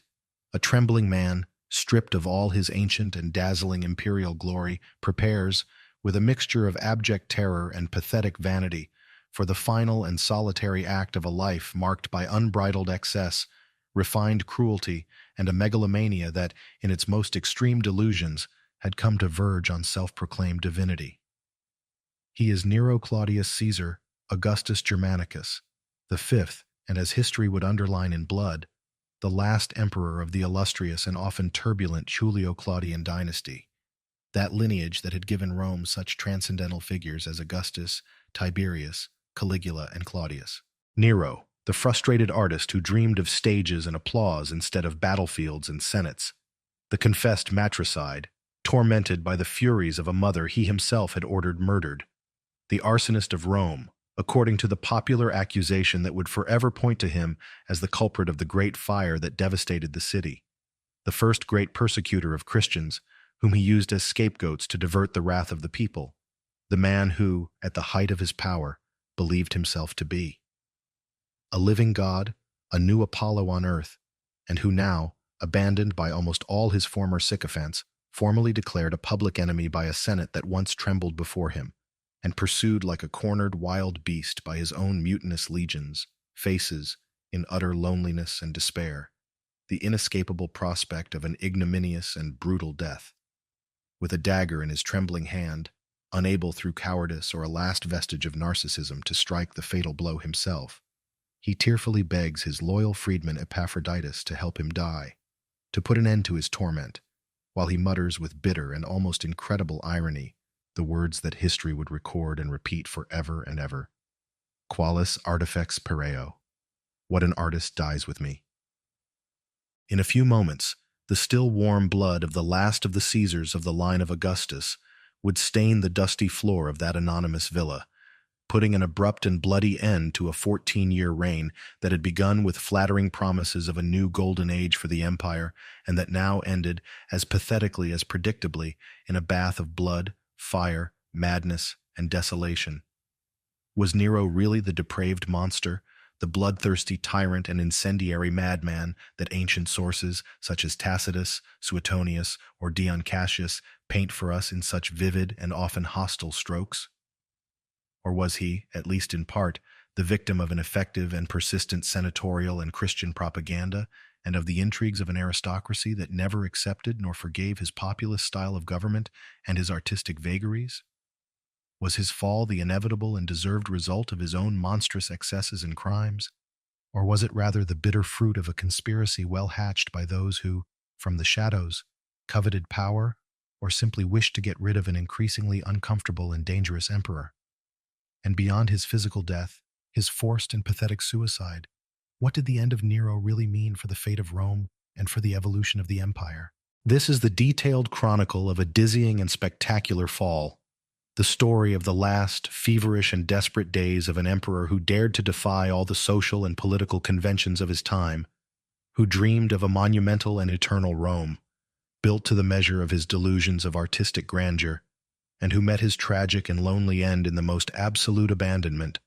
forced to a suicide that would forever seal his infamous and fascinating legend. Join me, with the rigor of the historian and the passion of the storyteller, to unravel the many dark secrets still hidden in the Domus Aurea,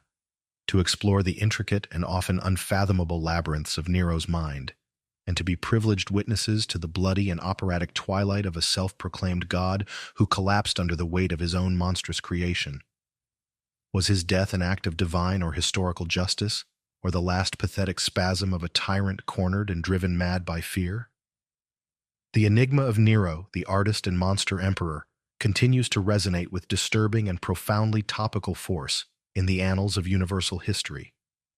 Are we ready to confront his gaze and his legacy? To understand in all its complexity and in all its contradictions the enigmatic and often bewildering figure of the Emperor Nero, and to understand the precise circumstances that brought him from the height of absolute power to his tragic, lonely, and self-inflicted end, it is absolutely essential that we first immerse ourselves, with due attention to detail, in the convulsive, fascinating, and often terrifying world of Imperial Rome in the mid-1st century AD. A world that had reached a degree of military power, material wealth, and cultural sophistication unprecedented in human history, but which was also plagued by deep social contradictions, acute political tensions, constant and bloody palace intrigues, and political violence that, although often disguised under the guise of legality or raison d'etat, was brutal and unrelenting. Nero, whose birth name was Lucius Domitius Enobarbus, was born in the small coastal town of Antium, today's Anzio, Italy, on December 15, 37 CE, during the reign of his maternal uncle, the infamous Emperor Caligula. He belonged, through his mother's direct maternal line, to the highest and most stately Roman aristocracy and to the Julio-Claudian imperial family itself,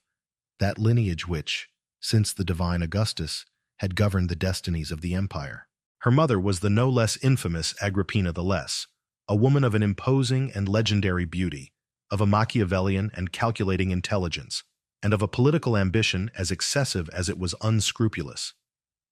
Agrippina was, moreover, great-granddaughter of Augustus himself, through her grandmother Julia the Great, niece of Emperor Tiberius, and sister of the then reigning and already notoriously insane Emperor Caligula. Nero's biological father was Cnaeus Domitius Enobarbus, a nobleman belonging to one of Rome's oldest and proudest patrician families, the Enobarbus, literally Barbarossa,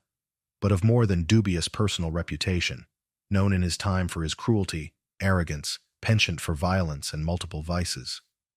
Little Nero's childhood, therefore, was marked from the very beginning by political instability, constant intrigue, and the omnipresent and often terrifying shadow of his powerful, ambitious, and extremely manipulative mother. After the untimely death of his biological father, Cnaeus Domitius, when Nero was barely 3 years old, and after his mother Agrippina was sent into exile in the Pontine Islands by his brother Caligula, accused of participating in a conspiracy against him, the young Lucius Domitius was left practically orphaned and in the care of distant relatives who, according to ancient sources such as Suetonius, completely neglected his education and welfare, leaving him in the hands of a dancer and a barber, characters unsuitable for the training of a future emperor. However, Agrippina's fortunes, and with them those of her son, changed radically and dramatically when his uncle, the learned but often underestimated Emperor Claudius, brother of Germanicus, Agrippina's father, unexpectedly ascended the throne in 41 AD, following the assassination of Caligula. Claudius, perhaps moved by a feeling of family affection or by political calculations, recalled Agrippina from exile, restored her property and her position at court, and in an act that many in Rome considered incestuous, scandalous, and a very bad omen for the future of the empire, married her in 49 AD, thus making her his fourth wife and the new and all-powerful empress. From that moment on, Agrippina, owner of an iron will and consummate political astuteness, devoted all her energies, all her resources, and all her considerable influence to a single, all-consuming objective: to ensure the ascent to the throne of her only son Nero, to the detriment of Britannicus, the male son that the Emperor Claudius had had with his previous and no less infamous wife, Valeria Messalina, and who, in principle, was the natural and legitimate heir to the imperial throne. Agrippina spared no effort, no intrigues, not even crimes, as was insistently rumored in Rome, to achieve her ambitious purpose. She succeeded, first of all, in getting the Emperor Claudius, an elderly man, in poor health and often influenced by the women around him, to formally adopt Nero in 50 AD, putting him in practice, in imperial favor, and in the line of succession, before his own biological son Britannicus, who was also younger and less docile in character. He surrounded the young Nero with preceptors of great renown and intellectual prestige, such as the brilliant Stoic philosopher Lucius Annaeus Seneca, whom he had recalled from exile to take charge of the moral and literary formation of the future emperor, and the efficient and loyal prefect of the Praetorium Sextus Afranius Burro, an experienced and respected military man who would be in charge of his military instruction and of ensuring the loyalty of the Praetorian Guard. Both men, Seneca and Burro, became key allies of Agrippina in her strategy of promoting Nero, and during the early years of Nero's reign, would exert considerable and generally moderating influence over the young and inexperienced emperor. Agrippina also took care to strengthen Nero's dynastic ties by arranging his marriage, in 53 AD, to the young and virtuous Octavia, the daughter Claudius had had with Messalina, and thus half-sister of Britannicus. This union, although probably lacking in affection on the part of Nero, who always despised the serious and unattractive Octavia, served to further legitimize his position as a member of the imperial family and as a possible successor. And finally, according to the almost unanimous accusation of ancient historians, Tacitus, Suetonius, Dion Cassius, once she considered that all the preparations were ready, and that the moment was propitious, Agrippina did not hesitate to resort to the most expeditious and traditional method in Roman palace intrigues: poison. She would have been the instigator and the main architect of the assassination of her husband and uncle, the Emperor Claudius, on the night of October 12th, 1354 AD, making him serve a plate of poisonous mushrooms, his favorite delicacy, to ensure, without further delay or risk, that her son Nero, who was then only 16 years old, would assume the imperial purple without opposition. Thus, from the powerful and often bloody hand of his mother, and through a path strewn with intrigues, manipulations, and probable crimes, the young Lucius Domitius Enobarbus, now known as Nero Claudius Caesar Augustus Germanicus, became overnight the absolute master of the Roman Empire. His ascension to the throne at such a young age was initially greeted in Rome with a certain optimism and considerable expectation, especially by the Senate and the people. It was hoped that the young emperor, guided by the wisdom and experience of his prestigious advisors, Seneca and Burro, and perhaps also restrained by the authority of his mother, would move away from the eccentricities, cruelty, and tyranny that had characterized the reigns of his immediate predecessors, Caligula, and at least in his later and darker years, Claudius himself. The dream was of the beginning of a new golden age for Rome, a period of peace, prosperity, and good government. And indeed, the first 5 years of Nero's reign, the period that historical tradition has called the Happy Quinquennium, or Quinquennium Neronis, from about 54 to 59 AD, seemed to confirm these hopes. Under the moderating influence and skillful political leadership of Seneca and Burro, and with Agrippina attempting to continue to exercise shadow power through her son, some administrative and fiscal reforms were carried out that proved beneficial to the empire. The Senate was treated with apparent respect and deference, and peace and stability were generally maintained in the frontiers. However, this apparent harmony and good governance were not destined to last long. The unbridled ambition of Agrippina, who sought to remain the true mistress of power, and who could not bear to see her authority questioned by anyone, not even her own son, clashed head-on with the growing desire for autonomy, with the wounded vanity, and with the increasingly capricious and authoritarian character of Nero. Nero, as he grew in age and became increasingly aware of his omnipotence as emperor, began to deeply resent the constant tutelage and suffocating maternal interference in all the affairs of state and in his private life. Moreover, Nero, of an essentially impulsive character, hedonistic, narcissistic, and with a marked inclination towards the theatrical and extravagant, was increasingly attracted to the arts: poetry, music, singing, acting in the theater, chariot racing in the circus, by the more refined and often more forbidden sensual pleasures, and by the constant adulation of a court of young libertines, of unscrupulous upstarts and Greek artists who fed his delusions of grandeur, to the detriment of the dull, prosaic, and often thankless affairs of state that he so despised. The first ominous portents of the tyrannical, bloody, and ultimately self-destructive drift that his reign would take began to manifest themselves with the progressive and systematic elimination of all those who, in one way or another, stood in his way, who dared to criticize his conduct, or who simply represented a threat, real or imagined, to his absolute power. The first to fall, as we have already mentioned, was his young half-brother Britannicus, the legitimate son of Claudius, who, despite his young age and his apocrine character, still represented a potential dynastic threat to Nero's legitimacy. Britannicus died of poisoning during a banquet at the imperial palace in 55 AD, in circumstances that pointed unequivocally to Nero's direct responsibility, and most likely to the complicity of his mother Agrippina. Shortly thereafter, as his resentment towards maternal domination grew, Nero began to tire of Agrippina's oppressive tutelage and to desire with all his might to be free of her influence and constant meddling. The relationship between mother and son, which had never been easy, rapidly deteriorated into an open and all-out struggle for power, a struggle full of mutual suspicions, veiled threats, conspiracies, and a growing and almost palpable hatred. A new and terrible enigma loomed on the gloomy horizon of the Palatine, How far would the young Emperor Nero be able to go to assert his personal independence and his absolute authority as sole master of Rome? Would he dare raise his hand against his own mother, the woman who had brought him to the throne? And a symbolic object, the dagger, the poison, the trick boat, the multiple instruments of death that characterized political violence in imperial Rome, seemed to be already being forged in the fires of his growing paranoia, of his unleashed megalomania, and his unquenchable thirst for limitless freedom. The imperial crown, the one that had come into his hands stained with the probable blood of his predecessor, was beginning to weigh him down like an unbearable slab and to push him inexorably down a path of no return towards the most abject tyranny, the most refined cruelty,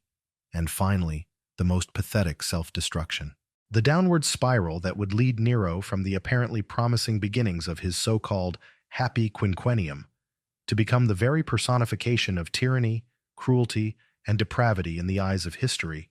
and finally to his tragic, solitary, and shameful suicide, was a complex process, gradual in some respects, but also marked by brutal turning points and multifactorial in its causes.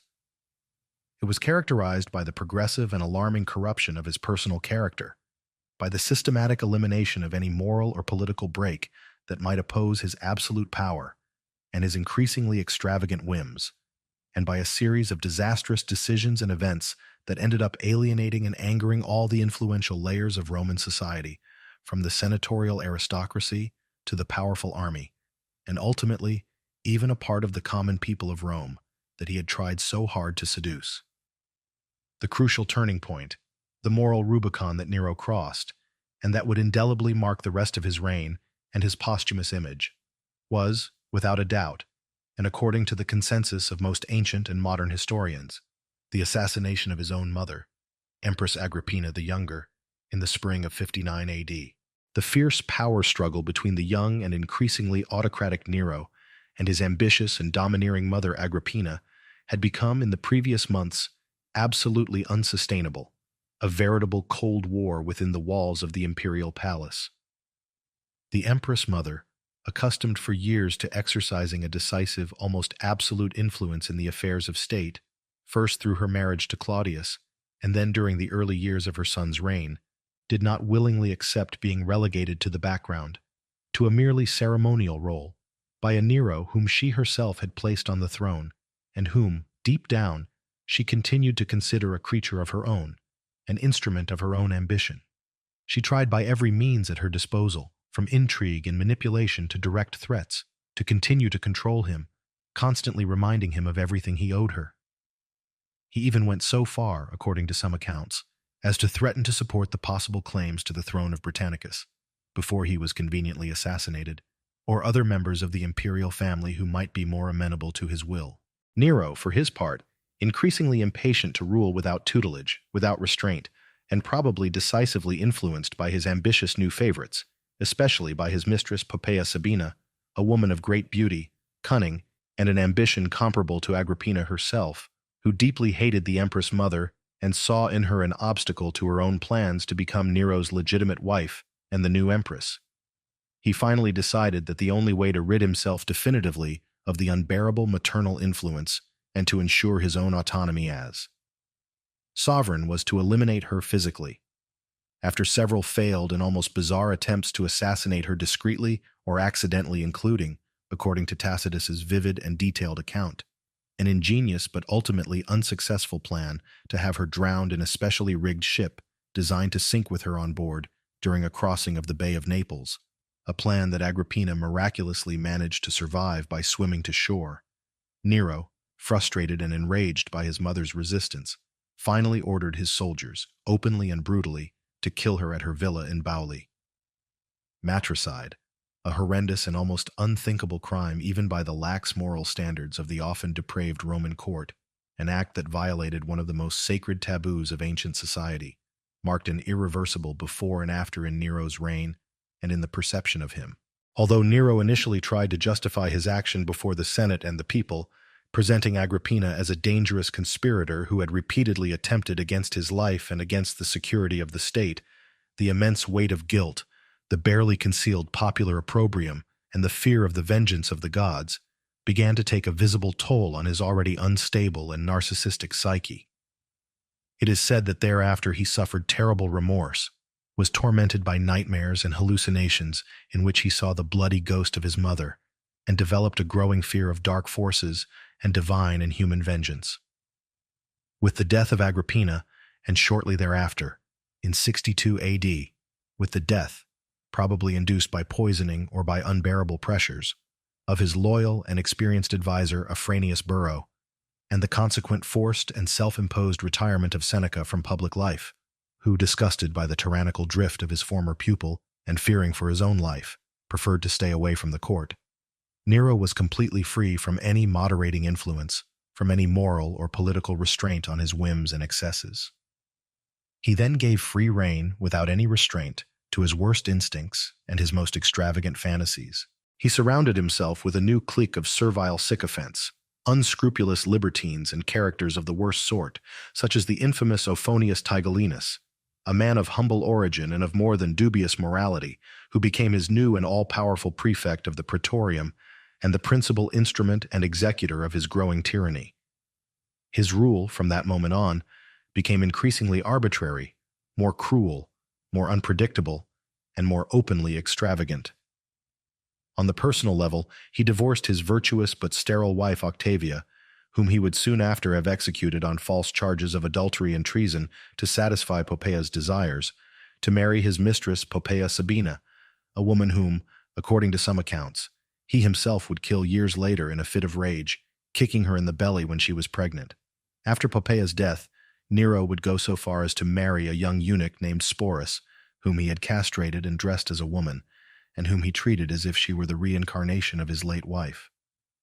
He indulged with unbridled and almost childish passion in his artistic hobbies, considering himself with boundless vanity a great poet, an accomplished musician, a singer with a melodious voice, and an invincible charioteer in chariot races. And he did not hesitate, to the scandal and indignation of the conservative and proud senatorial aristocracy, who considered these activities absolutely unworthy of the majesty of a Roman emperor, to exhibit himself publicly in the theaters, in the Odeons, and in the circuses of Rome, and later, during his long journey through Greece, competing with other artists and athletes, and receiving, as was to be expected, all the prizes and all the acclaim, often bought or forced.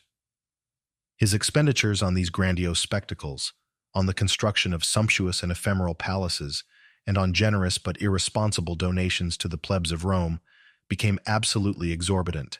bringing the already precarious finances of the empire to the very brink of bankruptcy, and forcing him to resort to unpopular measures such as the devaluation of the currency, the increase of taxes, and the arbitrary confiscation of the fortunes of the richest senators. One of the most catastrophic, most controversial, and certainly most emblematic events of his reign was the Great Fire of Rome, which took place in the summer of 64 AD and which for more than a week destroyed a large part of the city, including entire neighborhoods, temples, and public buildings. Although the exact cause of the fire was probably accidental, or at least unintentional on the part of the emperor, popular rumor, skillfully fed by his numerous political enemies, immediately accused Nero of having deliberately provoked it, either to be able to rebuild the city to his taste and measure, or simply to be inspired by the contemplation of the flames and the suffering of his people to compose an epic poem about the destruction of ancient Troy. This terrible accusation, though never conclusively proven, irreparably damaged his public image and made him, in the eyes of many, the scapegoat of the tragedy. To deflect the growing popular anger and find convenient culprits for such a dreadful disaster, Nero, perhaps advised by Tigellinus, unleashed the first major organized and systematic persecution against the Christians. This was then a minority religious sect, originally from Judea, relatively little known in Rome, but which was beginning to arouse suspicion because of its strange customs, its exclusionary monotheism, and its refusal to worship the emperor. Falsely accusing them of having set the fire, Nero ordered the arrest, torture, and execution of thousands of Christians in Rome in the most cruel and inhuman ways imaginable. Some were crucified, others thrown to the wild beasts in the circus, and others, according to Tacitus's grisly account, were covered in pitch, tied to poles in Nero's gardens, and burned alive as human torches to light the emperor's nightly feasts. This internal hook, the brutal and unjustified persecution of Christians, not only reveals the limitless cruelty to which Nero could go, but also foreshadows the growing paranoia, the compulsive need to find scapegoats, and the spiral of violence that would increasingly characterize the last terrible years of his reign. After the dreadful fire, Nero undertook the ambitious task of rebuilding the city of Rome with a grandiose new urban plan, which included wider and straighter streets, buildings constructed with safer materials to prevent future fires, and, above all, the construction of his own megalomaniacal palace, the Domus Aurea, the Golden House. This was a residential complex of unprecedented size and luxury, occupying a vast area in the very heart of the city, on land raised by fire, and boasting immense gardens, artificial lakes, endless porticos, sumptuous baths, and an interior decoration of extraordinary opulence and refinement, including walls clad in gold, ivory, and precious stones, and a famous revolving dining room that imitated the movement of the stars. The construction of the Domus Aurea, financed by new and burdensome taxes and the arbitrary confiscation of the fortunes of many wealthy citizens, further increased popular discontent, and most especially, the hatred of the senatorial class, who saw in it a symbol of the emperor's despotism, profligacy, and megalomania. Nero's tyranny, as the years went by, became more and more evident, more oppressive, and more unbearable. Conspiracies against his life, both real and imagined, followed one another with alarming frequency, and the repression that followed each of them was brutal, indiscriminate, and often paranoid. In the year 65 AD, the so-called Pisan conspiracy was discovered, a vast and well-organized conspiracy involving numerous senators, knights, military men, and prestigious intellectuals who intended to assassinate Nero during some games in the Circus Maximus and restore a more moderate government, respectful of republican traditions. The repression that followed the discovery of this conspiracy was relentless and bloody. Dozens of people were summarily executed, others were forced to commit suicide, an honorable method of death reserved for nobles, and many more were sent into exile or stripped of their property. Among the most illustrious victims of this purge were Gaius Calpurnius Pisan himself, who gave his name to the conspiracy,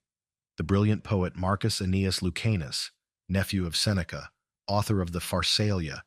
and Lucius Annius Seneca himself, Nero's former tutor and advisor, who, although not directly involved in the conspiracy, or at least not in any proven way, was also forced by the emperor, in an act of supreme ingratitude and cruelty, to take his own life by slitting his wrists open in his villa. These acts of systematic cruelty,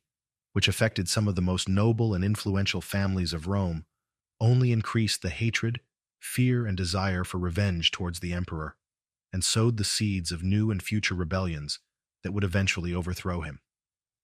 Nero's spiral of violence, paranoia, and increasing isolation was inexorably accelerating. He surrounded himself more and more with professional informers and spies who fed his suspicions. He distrusted everyone, even his closest collaborators, and his political and personal decisions were increasingly erratic, impulsive, and bloodthirsty. His public behavior also became progressively more extravagant, more autocratic, and more offensive to traditional Roman morality. He made himself publicly worshipped as a living god, equating himself with Apollo or Hercules. He participated enthusiastically and unabashedly in artistic and athletic competitions in Greece, where, as expected, he won all the prizes and all the crowns, often by buying off or intimidating the judges and the other competitors. And he completely neglected the serious military affairs brewing on the frontiers of the empire and the efficient administration of the provinces, which were beginning to show clear and worrying signs of unrest and discontent. The deepest despair, the most acute paranoia, and a growing and almost total denial of the reality around him took complete hold of the emperor in his last months. He seemed to live in a world of fantasy and self-delusion, completely oblivious to the growing and almost universal discontent that his government and his person were already generating in all layers of Roman society, from the humiliated and resentful Senate to the powerful and increasingly restless army, and even among an important part of the common people of Rome, tired of his whims, his taxes, and his mismanagement. The clock that marked the time he had left in power and in life was ticking mercilessly towards the final hour. The implacable shadow of the executioner, that which for so many years Nero himself had cast with often capricious cruelty over so many others, senators, rivals, relatives, Christians, and even his own friends and teachers, now began, in the first agitated months of the year 68 AD, to turn ominously against himself. It now took the threatening form of whole legions rebelling in the provinces, of a senate which, after years of humiliation and subjugation, was openly conspiring to depose him, and of a Roman people fed up to the point of nausea with his excesses, his tyranny, and his apparent madness. The deterioration of his political and personal situation, which had been slowly brewing throughout his reign, became absolutely unstoppable in those last convulsive months, precipitating a crisis of unprecedented magnitude that would lead him, inexorably and pathetically, to his tragic, lonely, and shameful end. After his long and extravagant journey through Greece, which lasted for more than a year, between 66 and the end of 67 AD, a journey in which he had been on the road for more than a year, a trip in which he had devoted himself with fruition to participating in all kinds of artistic and athletic contests, to receiving the honors and acclamations of a living god, and to plundering the artistic treasures of the Greek sanctuaries, while completely neglecting the serious problems that were piling up in Rome and on the borders of the empire, Nero finally returned to the capital in the spring of 68. He attempted to celebrate his return with a lavish and theatrical triumph, not for his non-existent military victories, but for his supposed and innumerable artistic victories in the Greek games. A spectacle that was deeply pathetic, offensive, and ridiculous for many Romans, who saw in it a new and lamentable proof of their overflowing megalomania, of their disconnection with reality, and of their contempt for the most sacred Roman traditions. Meanwhile, the discontent in the most important provinces and within the powerful Roman army, which was ultimately the true guarantor of imperial power, was growing alarmingly and was about to explode. The legions cantoned in Lugdunen's Gaul, under the command of their governor, Gaius Julius Vindex, a man of Gallic origin but belonging to an ancient Aquitanian royal family and with Roman citizenship, openly revolted against Emperor Nero in March 68. Vindex, in his proclamations, vehemently denounced Nero's tyranny, crimes, abusive taxes, and manifest incapacity to govern the empire, and urged the other provinces and armies to join his cause to free Rome from the yoke of the Histrion and the incendiary. Vindex, however, aware perhaps of his own limitations or of the difficulty of being accepted as emperor by the Senate and the people of Rome because of his Gallic origin, did not aspire to the throne for himself. Instead, he offered his support and loyalty to Servius Sulpicius Galba, the aged, experienced, and respected governor of the province of Hispania Tarraconensis, urging him to proclaim himself emperor and take on the task of freeing Rome from Neronian tyranny. Galba, a man of 73, belonging to one of the oldest and noblest patrician families of Rome, and with a long and distinguished military and political career behind him, accepted the challenge after some initial hesitation. He formally revolted against Nero, proclaimed himself legate of the Senate and of the Roman people, carefully avoiding at first the title of emperor, and quickly gained the crucial support of other legions, such as those of Lusitania, and, even more importantly, of a significant and influential part of the Roman Senate, which saw in him a viable, respectable, and above all, more predictable alternative to the increasingly chaotic and bloodthirsty regime of the last of the Julio Claudians. Nero's initial reaction to this alarming news was, as the historian Suetonius tells us with his usual acuity for psychological detail, one of surprising and almost unbelievable apathy and indifference. When the first reliable information reached him about Vindex's rebellion in Gaul, the emperor, who was in Naples enjoying his usual pleasures, apparently confined himself to expressing his deepest contempt for the rebel and to carrying on with his artistic activities, his banquets and his dalliances, as if nothing serious were happening. However, as the revolt spread like wildfire through other provinces, as Galba's threat from Hispania became more real and more imminent, and as news of desertions and betrayals began to reach Rome, Nero finally began to show clear signs of panic, confusion, and a growing, paralyzing despair. He belatedly and clumsily attempted to recruit a loyal army to oppose the rebels, but was met with widespread indifference, if not outright hostility, from the troops cantoned in Italy, who were underpaid, ill-equipped, and deeply demoralized. His pathetic appeals to the people of Rome to enlist in their defense and save their emperor fell completely flat. No one was willing to risk his life for a tyrant so hated and so discredited. Nero's political and military situation was becoming, day by day, hour by hour, more and more critical, more and more untenable. The emperor's isolation within his own palace was now almost total, absolute. His former trusted advisors and friends, those who had shared his early years of rule or his later excesses, had abandoned him one after another, or had been eliminated by himself in his frequent paranoid purges. His most trusted freedmen, such as the sinister Tigellinus, his prefect of the Praetorium and main instrument of his tyranny, began to discreetly distance themselves from him, already looking for ways to save their own skin and ingratiate themselves with the future masters of power. Even the fearsome and hitherto always loyal Praetorian Guard, the elite military corps charged with the emperor's personal protection and which had traditionally been one of the fundamental pillars of imperial power in Rome,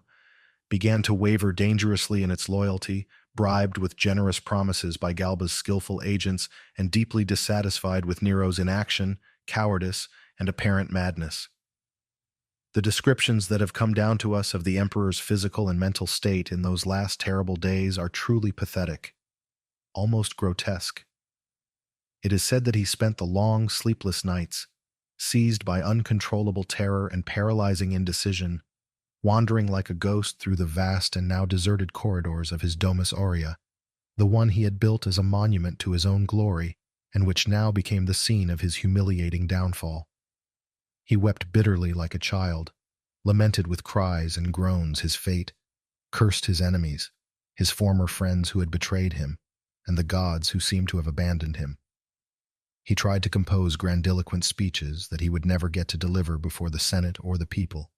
and he planned with an almost childlike naivety impossible escapes to Egypt, where perhaps he hoped to find refuge and support, or even to Parthia, the eternal enemy of Rome. His proverbial megalomania, which had led him to consider himself a god in life, was now inseparably mixed with abject cowardice and an absolute inability to face the reality of his situation. In one moment of despair, he seriously considered the possibility of appearing before the Senate dressed in rags and ashes, begging forgiveness on his knees and offering to abdicate the throne or retire to private life in some distant province. In another, in a final artistic delirium, he fantasized about the idea of personally leading an army composed solely of artists, musicians, and singers, with which he would try to move the hardened hearts of the rebellious legions through the beauty of his songs and the virtuosity of his lyres. The reactions of the court, what little remained of it, of his diminished family, and of the people of Rome to the imminent and already inevitable fall of the emperor, were a complex mixture of fear of the unknown, of morbid expectation, and in most cases, of a deep and barely concealed hatred, accumulated during years of tyranny, crimes, and humiliations. The senators, who for so long had endured his whims, his insults, and his arbitrary executions with cervical fear,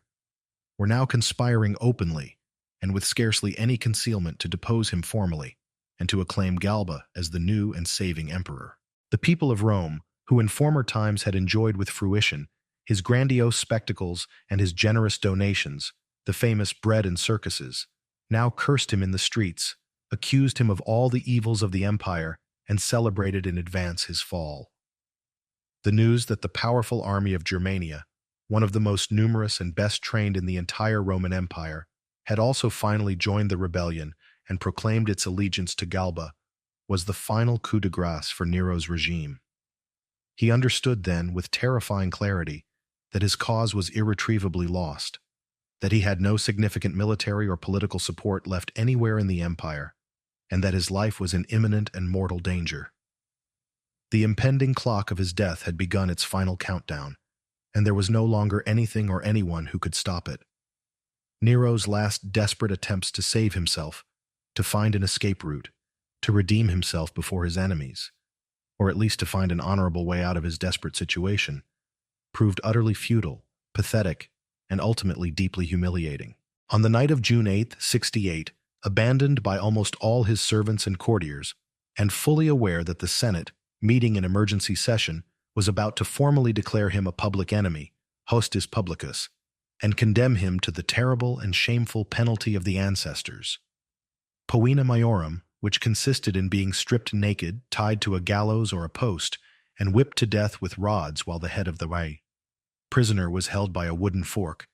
Nero, disguised in humble clothes and accompanied only by a handful of his most loyal and desperate freedmen, among whom were Phaon, Epaphroditus, and his young eunuch wife Sporo, finally decided to flee Rome.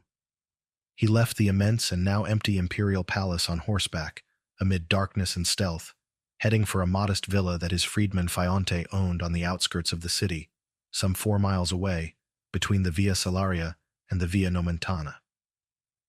That last journey was a nightmare of terror, anguish, and humiliation for the man who until recently had considered himself the master of the world. He had to cross the city in the dark, hiding his face so as not to be recognized,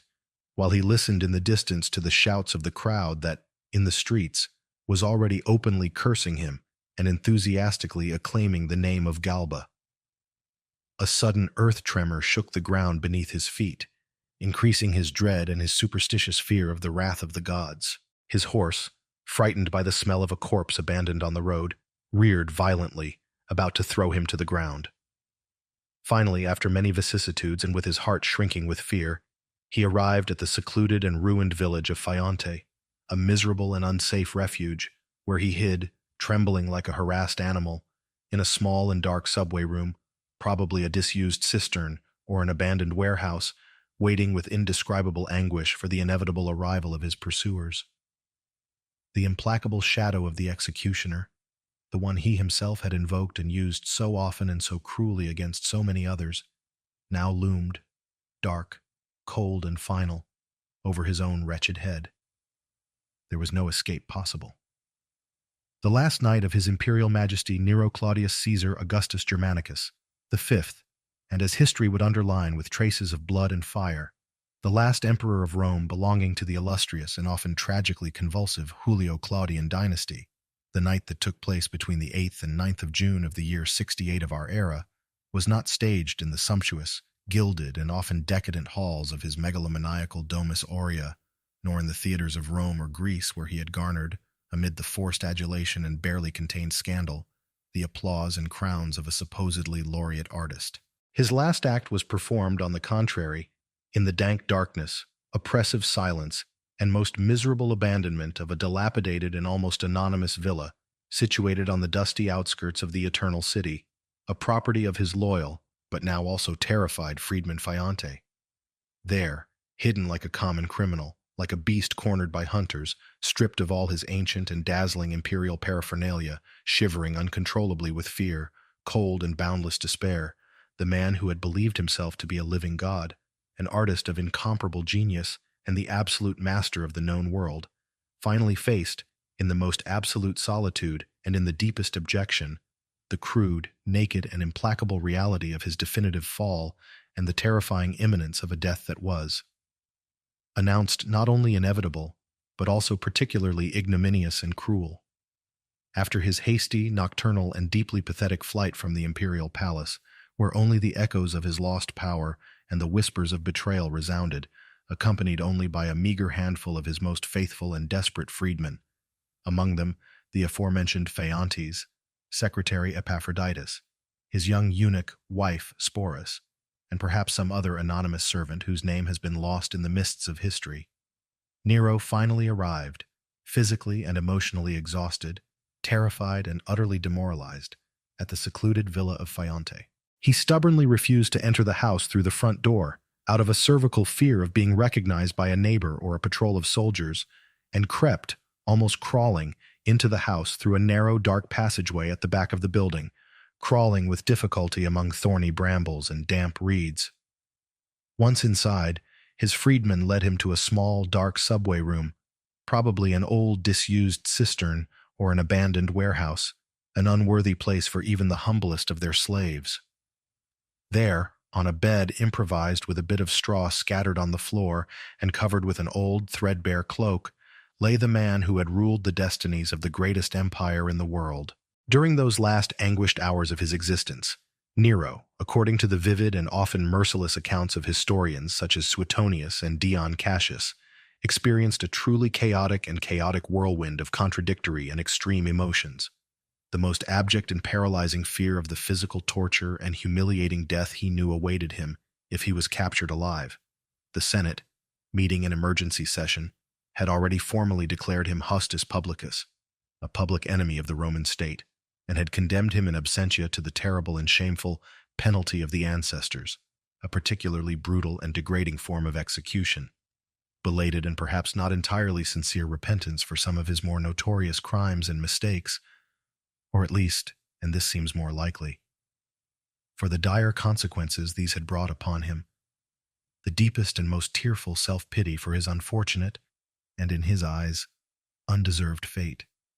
and also, almost incredibly under the circumstances, some last and pathetic revivals of his unquenchable personal vanity and wounded pride as a supposedly misunderstood artist. It is said that he wept bitterly for hours, like an abandoned child, that he wailed with cries and groans at his fate, that he cursed helplessly his enemies, his former friends and collaborators, who had betrayed and abandoned him in his darkest hour, and the ungrateful gods who seemed to have taken their anger out on him. He tried, with feverish and disordered energy, to compose some elegiac verses about his own tragic fall, seeking perhaps a last form of artistic immortality, but inspiration would not come to his tormented mind, or fear paralyzed his trembling hand. He repeated over and over again, with a mixture of poignant pathos and almost surreal black humor, the phrase that, for better or worse, would become famous and forever be associated with his name: Qualis artifex pereo. What a great artist dies with me. Lamenting not so much, it seemed, the loss of his life or his immense empire, but the irreparable disappearance of the incomparable artistic genius that he, in his narcissistic delirium, sincerely believed he possessed. His few and loyal freedmen, moved by his despair but also aware of the imminent danger they were all in, tried in vain to console him, to offer him some word of encouragement or some false hope. But at the same time, and with increasing urgency, they urged him to make a quick and, if possible, honorable decision, to take his own life by his own hand before he was captured by his persecutors and subjected to public humiliation and an atrocious death. Nero, however, hesitated, unable to find within himself the courage to face suicide, that last act of sovereignty that so many other illustrious Romans had chosen in similar circumstances. He asked with an almost unbelievable childishness that a grave be dug in the villa's garden to the exact size of his body, so that at least he would have a dignified burial. He ordered that water and wood be brought to prepare his funeral pyre, and that some pieces of marble be collected from a nearby building to adorn his tomb, while he continued to weep and lament that an artist of his stature had to die in such an unworthy, prosaic manner, so far removed from the glory and beauty that he had loved and pursued so much. Time, however, was inexorably running out. At dawn on the 9th of June, the alarming and definite news reached the villa that a detachment of cavalry, sent by the Senate with precise orders to arrest him dead or alive, was rapidly approaching the place. The unmistakable sound of the horses' hooves echoing on the nearby road was the unmistakable signal that there was no longer any possible escape, that the end was imminent. The most absolute panic then seized Nero. He understood with terrifying clarity that he must die at that very moment, and die quickly, if he wanted to avoid the torture, humiliation, and public execution he feared so much. He then took 2 daggers that he always carried with him, examined them with trembling hands, tested their edge with his finger, but once again, his legendary cowardice, his visceral attachment to life, no matter how miserable it already was, prevented him from plunging them decisively into his own body. He pleaded between sobs to one of his freedmen, his beloved Sporus perhaps, to commit suicide first, to give him an example, and to instill in him the necessary courage, but none of his companions, despite their loyalty, agreed to such a macabre request. Finally, desperate, cornered, already hearing the cries of the soldiers surrounding the villa, and with the indispensable help of his faithful secretary Epaphroditus, who, according to most accounts, guided him in the final gesture or even pushed him firmly at the last and decisive moment, Nero plunged the dagger into his throat. The wound, however, inflicted with a trembling and inexperienced hand, was not immediately fatal. As he lay dying on the floor, slowly bleeding to death, his breath coming in gasps and his eyes already glazed over, the centurion in command of the cavalry detachment charged with his capture arrived on the threshold of the room. Seeing the dying emperor, the rough soldier, perhaps moved by a last vestige of respect or by simple military discipline, tried to stop the bleeding, applying a piece of cloth over the wound and pretending, perhaps, that he was coming to his aid or that he could still save him. Nero, in a last and almost imperceptible flash of lucidity or of his proverbial irony, looked him straight in the eye and uttered, according to the testimony of Suetonius, his last and enigmatic words. "Too late. Is this perhaps your loyalty? Sero, haec est fides." Shortly afterwards, with a last convulsion, he expired. He was then 30.5 years old, and had reigned over the Roman Empire for nearly 14 long and tumultuous years. The exact moment of his demise plunged his few and desolate companions into deep despondency and still greater fear for their own fate. The immediate atmosphere in that miserable villa was of an overwhelming silence,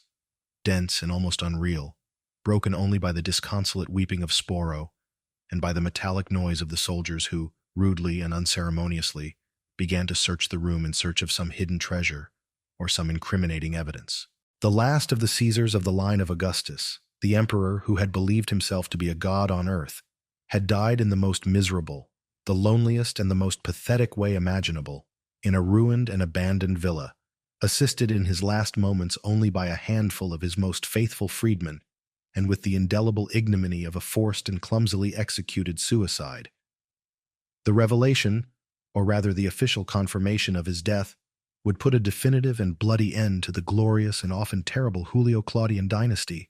and plunge Rome and the entire empire into a new and dangerous period of chaos, of anarchy and bloody civil wars, the infamous Year of the Four Emperors, until the coming to power of Vespasian and the establishment of the new Flavian dynasty succeeded in,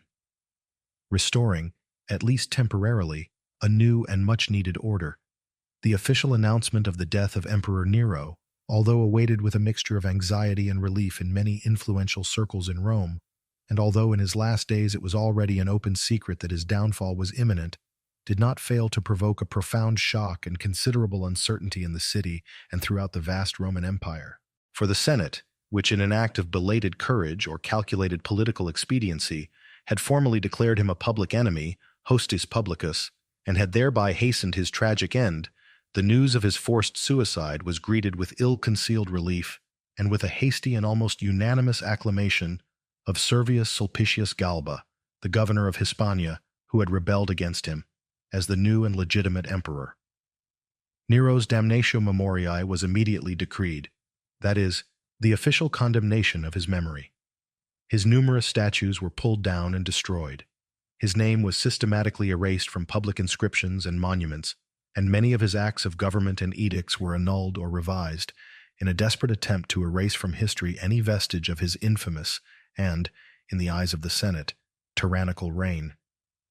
However, this official condemnation, however drastic and widespread it may have been, could not prevent, as usually happens in these cases, his complex and controversial figure, and the memory of his reign full of light and deep shadows, from remaining alive and present in the popular imagination, and above all, in subsequent historiography, which would be responsible for building and perpetuating his black legend. Among the people of Rome, reactions to the death of Nero were much more diverse and ambivalent than might be expected. Many citizens, especially those who belonged to the humbler classes, and who had suffered more directly the consequences of his whims, his abusive taxes, or the persecution unleashed after the Great Fire, celebrated his death with noisy and often unbridled jubilation, as the liberation from a bloodthirsty monster and an oppressive tyrant. There were scenes of merriment in the streets, effigies of him were torn down, and some of the property of their most hated favorites was plundered. Others, however, and this is an aspect often forgotten, especially among the urban plebs who had enjoyed with fruition his grandiose and free spectacles in the circus and amphitheater, and his generous donations of wheat and money, the famous panem et circenses, and also among those who, in one way or another, admired his facet of artist, patron of the arts and promoter of a certain Hellenizing culture, sincerely mourned his loss, and preserved for many years a nostalgic and often idealized memory of his reign, at least of his first and most brilliant years. There even came to emerge, in the years and decades after his death, various and persistent legends claiming that Nero had not really died in that wretched villa, but had secretly retired to the east, to Parthia or some other remote region of the empire, and that he would return someday, as a new Alexander the Great, to take revenge on his enemies and to restore his golden age. This curious and recurring myth of the Nero redivivus, of the returning Nero, demonstrates the deep and ambiguous imprint that his figure had left on the popular imagination. The fate of Nero's corpse, despite the official condemnation of his memory and the hatred his name inspired in many quarters, was, surprisingly, relatively honorable, or at least not as ignominious as might have been expected. This was due, fundamentally, to the pious and courageous intervention of some of the women who had loved or served him in life, such as his former mistress Claudia Acte, a freedwoman of Oriental origin who had been one of his earliest and most sincere passions, and of his two loyal wet nurses, Egloge and Alexandria. These women, with the express permission of the new emperor Galba, who perhaps wished to show a certain clemency, or simply to avoid further disturbances, respectfully collected his mortal remains from the villa of Feonti, wrapped them carefully in rich white cloths embroidered with gold, which he himself had used on the calends of January, and deposited them, after a private and discreet cremation, in the imposing tomb of the gens Domitia, the family of his biological father, located on the Pincio Hill, in one of the most beautiful and panoramic places in Rome. His funeral, although obviously lacking the pomp and solemnity of an emperor who died in power, was at least dignified, and his tomb, according to Suetonius, was adorned with fresh flowers for some time by anonymous and faithful hands, a last and touching tribute to a man who, despite all his crimes and all his follies, had also been able to inspire affection and loyalty in some hearts. The immediate political consequences of Nero's death were, as already hinted, profoundly chaotic and destabilizing for the Roman Empire. His forced suicide, leaving no clear and legitimate male heir of his own blood, his only daughter, Claudia Augusta, had died an infant, and his other sons were either adopted or of dubious legitimacy, put an abrupt and definitive end to the long and glorious Julio-Claudian dynasty, that which had been founded by the divine Augustus and which had ruled Rome for over a century, from 27 BC to 68 AD. In the absence of a well-established and universally accepted succession mechanism beyond family ties to the House of Augustus, a fierce and bloody struggle for power immediately broke out among the leading generals and governors of the provinces of the empire, each supported by his own loyal legions. This terrible crisis plunged Rome and much of the empire into a new and terrifying period of civil wars, known in history as the Year of the Four Emperors, Galba, Otho, Vitellius, and finally Vespasian, which lasted with unprecedented violence and destruction throughout the year 69 AD. This crisis, the most serious that Rome had suffered since the times of Marius and Sulla or Caesar and Pompey, dramatically revealed the intrinsic fragility of the imperial system created by Augustus, its excessive dependence on the figure of the emperor, and above all, the enormous and often decisive power that the legions stationed in the provinces had acquired in the appointment and deposition of the emperors. Finally, after months of chaos, pitched battles and political assassinations, it would be Titus Flavius Vespasianus, an experienced pragmatic general of relatively humble Italic origin, who would succeed in imposing himself militarily over his rivals, restoring a certain order and stability to the empire, and founding a new dynasty, the Flavian,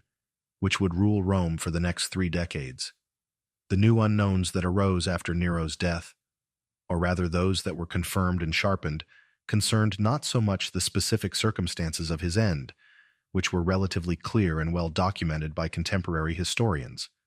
but rather the overall interpretation of his complex, controversial, and often puzzling reign. Was he really the depraved monster, the bloodthirsty tyrant, the incendiary madman, and the frustrated artist painted for us in such vivid and often hostile strokes by historians such as Tacitus, Suetonius, and Dion Cassius, all of whom belonged to or were heavily influenced by the senatorial class that had suffered so much and hated so much under his rule. Or was he, at least in part, and especially in his early years of reign, a more popular ruler, more competent, and more concerned with the welfare of the people than his detractors were willing to admit? Was his image deliberately and systematically distorted and blackened by a senatorial and later Christian propaganda interested in presenting him as the very paradigm of tyranny and impiety? This complex historiographical debate, known in academic circles as the Neronian question, has endured with ups and downs to the present day, and modern historians, thanks to a more critical analysis of the sources, the discovery of new archaeological and epigraphic evidence, and a greater understanding of the psychology of power and political propaganda in antiquity, tend to offer a much more nuanced, more balanced, and more complex view of his figure. They recognize, of course, his possible serious personality disorders, extreme narcissism, megalomania, paranoia, his undeniable and heinous crimes, the matricide, the execution of Octavia, the persecution of the Christians, and his fatal political errors. But they also try to understand the circumstances that shaped him, the pressures to which he was subjected, and some of the perhaps more positive or at least less negative aspects of his administration, his cultural policy, and his artistic patronage. The ignominious death of Nero, the last and perhaps most infamous of the Caesars belonging to the Julio-Claudian lineage, was not simply the abrupt end of a particularly tyrannical and bloody reign, nor the mere denouement of a personal tragedy marked by madness and excess. It was, in a much more profound and transcendental sense, an authentic and traumatic turning point in the long and complex history of Rome and its vast empire. His forced suicide in the obscurity and misery of a suburban villa, so far from the pomp and splendor of the Palatine, marked in a symbolic and brutal way the definitive closure of a dynastic era that had begun with the political genius and the vision of state of the divine Augustus, and which, in the eyes of many of his contemporaries and posterity, had progressively degenerated through the figures of Tiberius, Caligula, and Claudius, until it reached its nadir in the madness, cruelty, and terror that characterized the last years of the Neronian reign. Nero's legacy is undoubtedly one of the darkest, most controversial, and most persistently negative in all of Roman history, but also, paradoxically, one of the most fascinating, most influential, and most enduring in the imagination and in Western culture.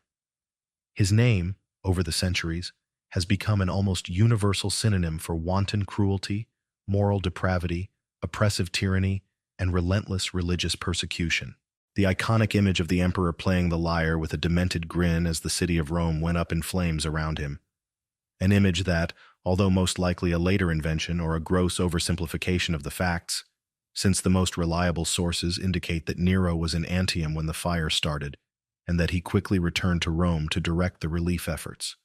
has remained engraved in fire in the collective consciousness as the ultimate and most terrible symbol of his supposed madness, of his pathological egocentrism, and of his monstrous indifference to the suffering of his own people. The first great systematic and organized persecution of Christians, unleashed by Nero after the Great Fire of Rome in 64, in order to divert the suspicions that weighed on him and to find a convenient scapegoat for popular anger, made him the Antichrist par excellence for the later Christian tradition, the first and cruelest of the persecuting emperors, and one of the great and archetypal villains of all sacred history.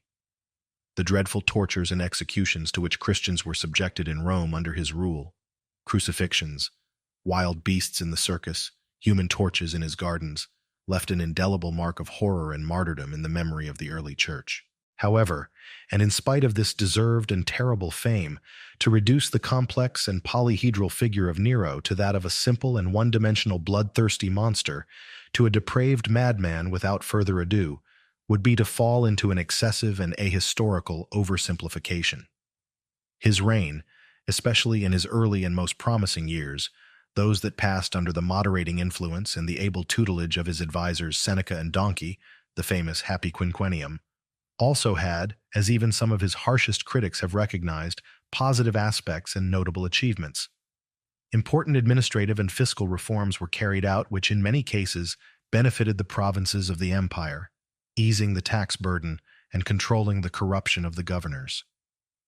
An attempt was made, at least initially, to restore some of the prestige and authority of the Senate, treating it with apparent deference and consulting it on some matters of state. A certain social justice was promoted, with measures in favor of slaves and the most disadvantaged classes. And in the cultural sphere, Nero, despite his eccentricities and his excessive vanity, was also a passionate and often generous patron of the arts and literature. He fervently loved poetry, music, song, theater, and architecture, and dreamed, in his moments of greatest idealism or greatest megalomania, of transforming the city of Rome into a dazzling cultural capital that could rival in beauty and splendor the great Hellenistic metropolises such as Athens or Alexandria. His controversial Domus Aurea, the Golden House, although built with a luxury and extent that many considered an insult to Roman austerity and a provocation after the fire that had left thousands of citizens homeless, was also, architecturally and artistically, a masterpiece of Roman engineering and design, with its bold, technical innovations, such as the dome of the revolving dining room, its sumptuous and refined decoration, including frescoes, mosaics, statues, and cladding of precious materials, and its conception of a palatial space integrated into a vast landscape of gardens and artificial lakes. His deep passion for Hellenism, his desire to present himself to the world not only as an emperor, but also as an accomplished artist and a victorious athlete, personally participating in the games and artistic contests of Greece, where, as expected, he won all the prizes and all the acclaim, often bought or forced, although they deeply scandalized the conservative and traditionalist Roman aristocracy, which saw in it conduct unworthy of imperial majesty, also reflected, in a way, a genuine aesthetic sensibility, an admiration for Greek culture, and an openness to outside cultural influences that contrasted with the isolationism and xenophobia of some of his predecessors. The death of Nero and the consequent abrupt end of the Julio-Claudian dynasty, which had ruled the destinies of Rome for more than a century, plunged, as we have already seen, the empire into a terrible year of chaos, anarchy, and bloody civil wars, the infamous Year of the Four Emperors, 69 AD, which brought to light the Year of the Four Emperors, 69 AD, which revealed with terrifying crudeness the intrinsic fragility of the imperial system created by Augustus and the constant danger of a power vacuum when the succession was not clearly established or when the army decided to intervene directly in politics. However, out of this profound institutional and military crisis would eventually emerge a new and more pragmatic dynasty, the Flavian, founded by Vespasian, which would succeed in restoring order and stability to the empire, and which, in many respects, would continue and consolidate the work of administrative centralization and strengthening of imperial power that, paradoxically, had also characterized, in its own way, a part of Nero's reign.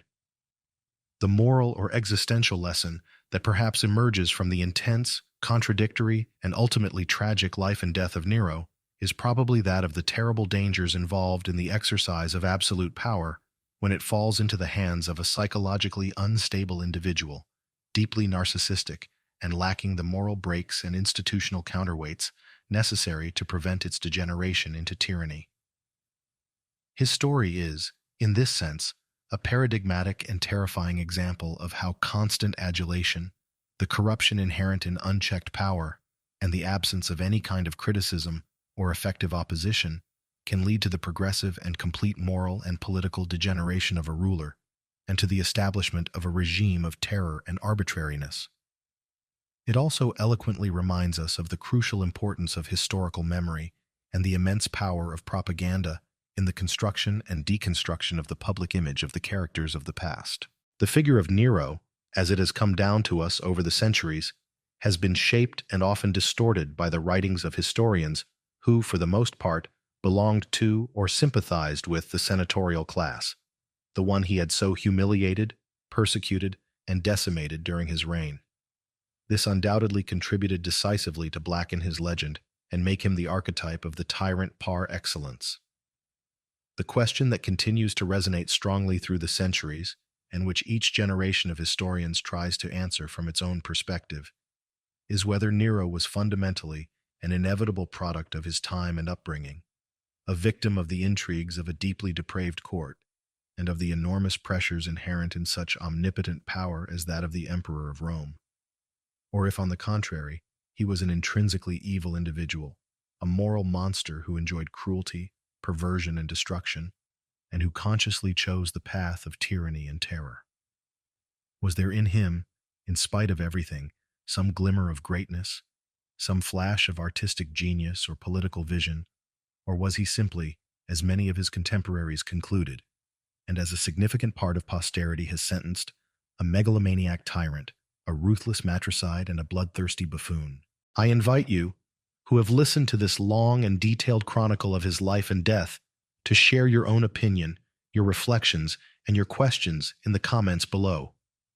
What aspect of Nero's life, personality, or tragic end do you find most shocking, most significant, or most difficult to understand? Do you think that history has been fair to him, or has he been, at least in part, the victim of a self-serving and persistent black legend? And if these chronicles that dive into the darkest, most transcendental, and most enigmatic endings of royalty fascinate you, move you, and make you reflect deeply on the nature of power and the human condition, don't forget to subscribe to our channel, support us with your valuable like,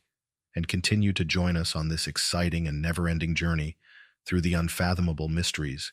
enduring lessons and necessary warnings that the past, that implacable but also infinitely revealing mirror of our own contradictory humanity, continues to offer us day after day, offer us day after day, offer us day after day, offer us day after day, offer us day after day, offer us day after day, offer us day after day, offer us day after day, offer us day after day, offer us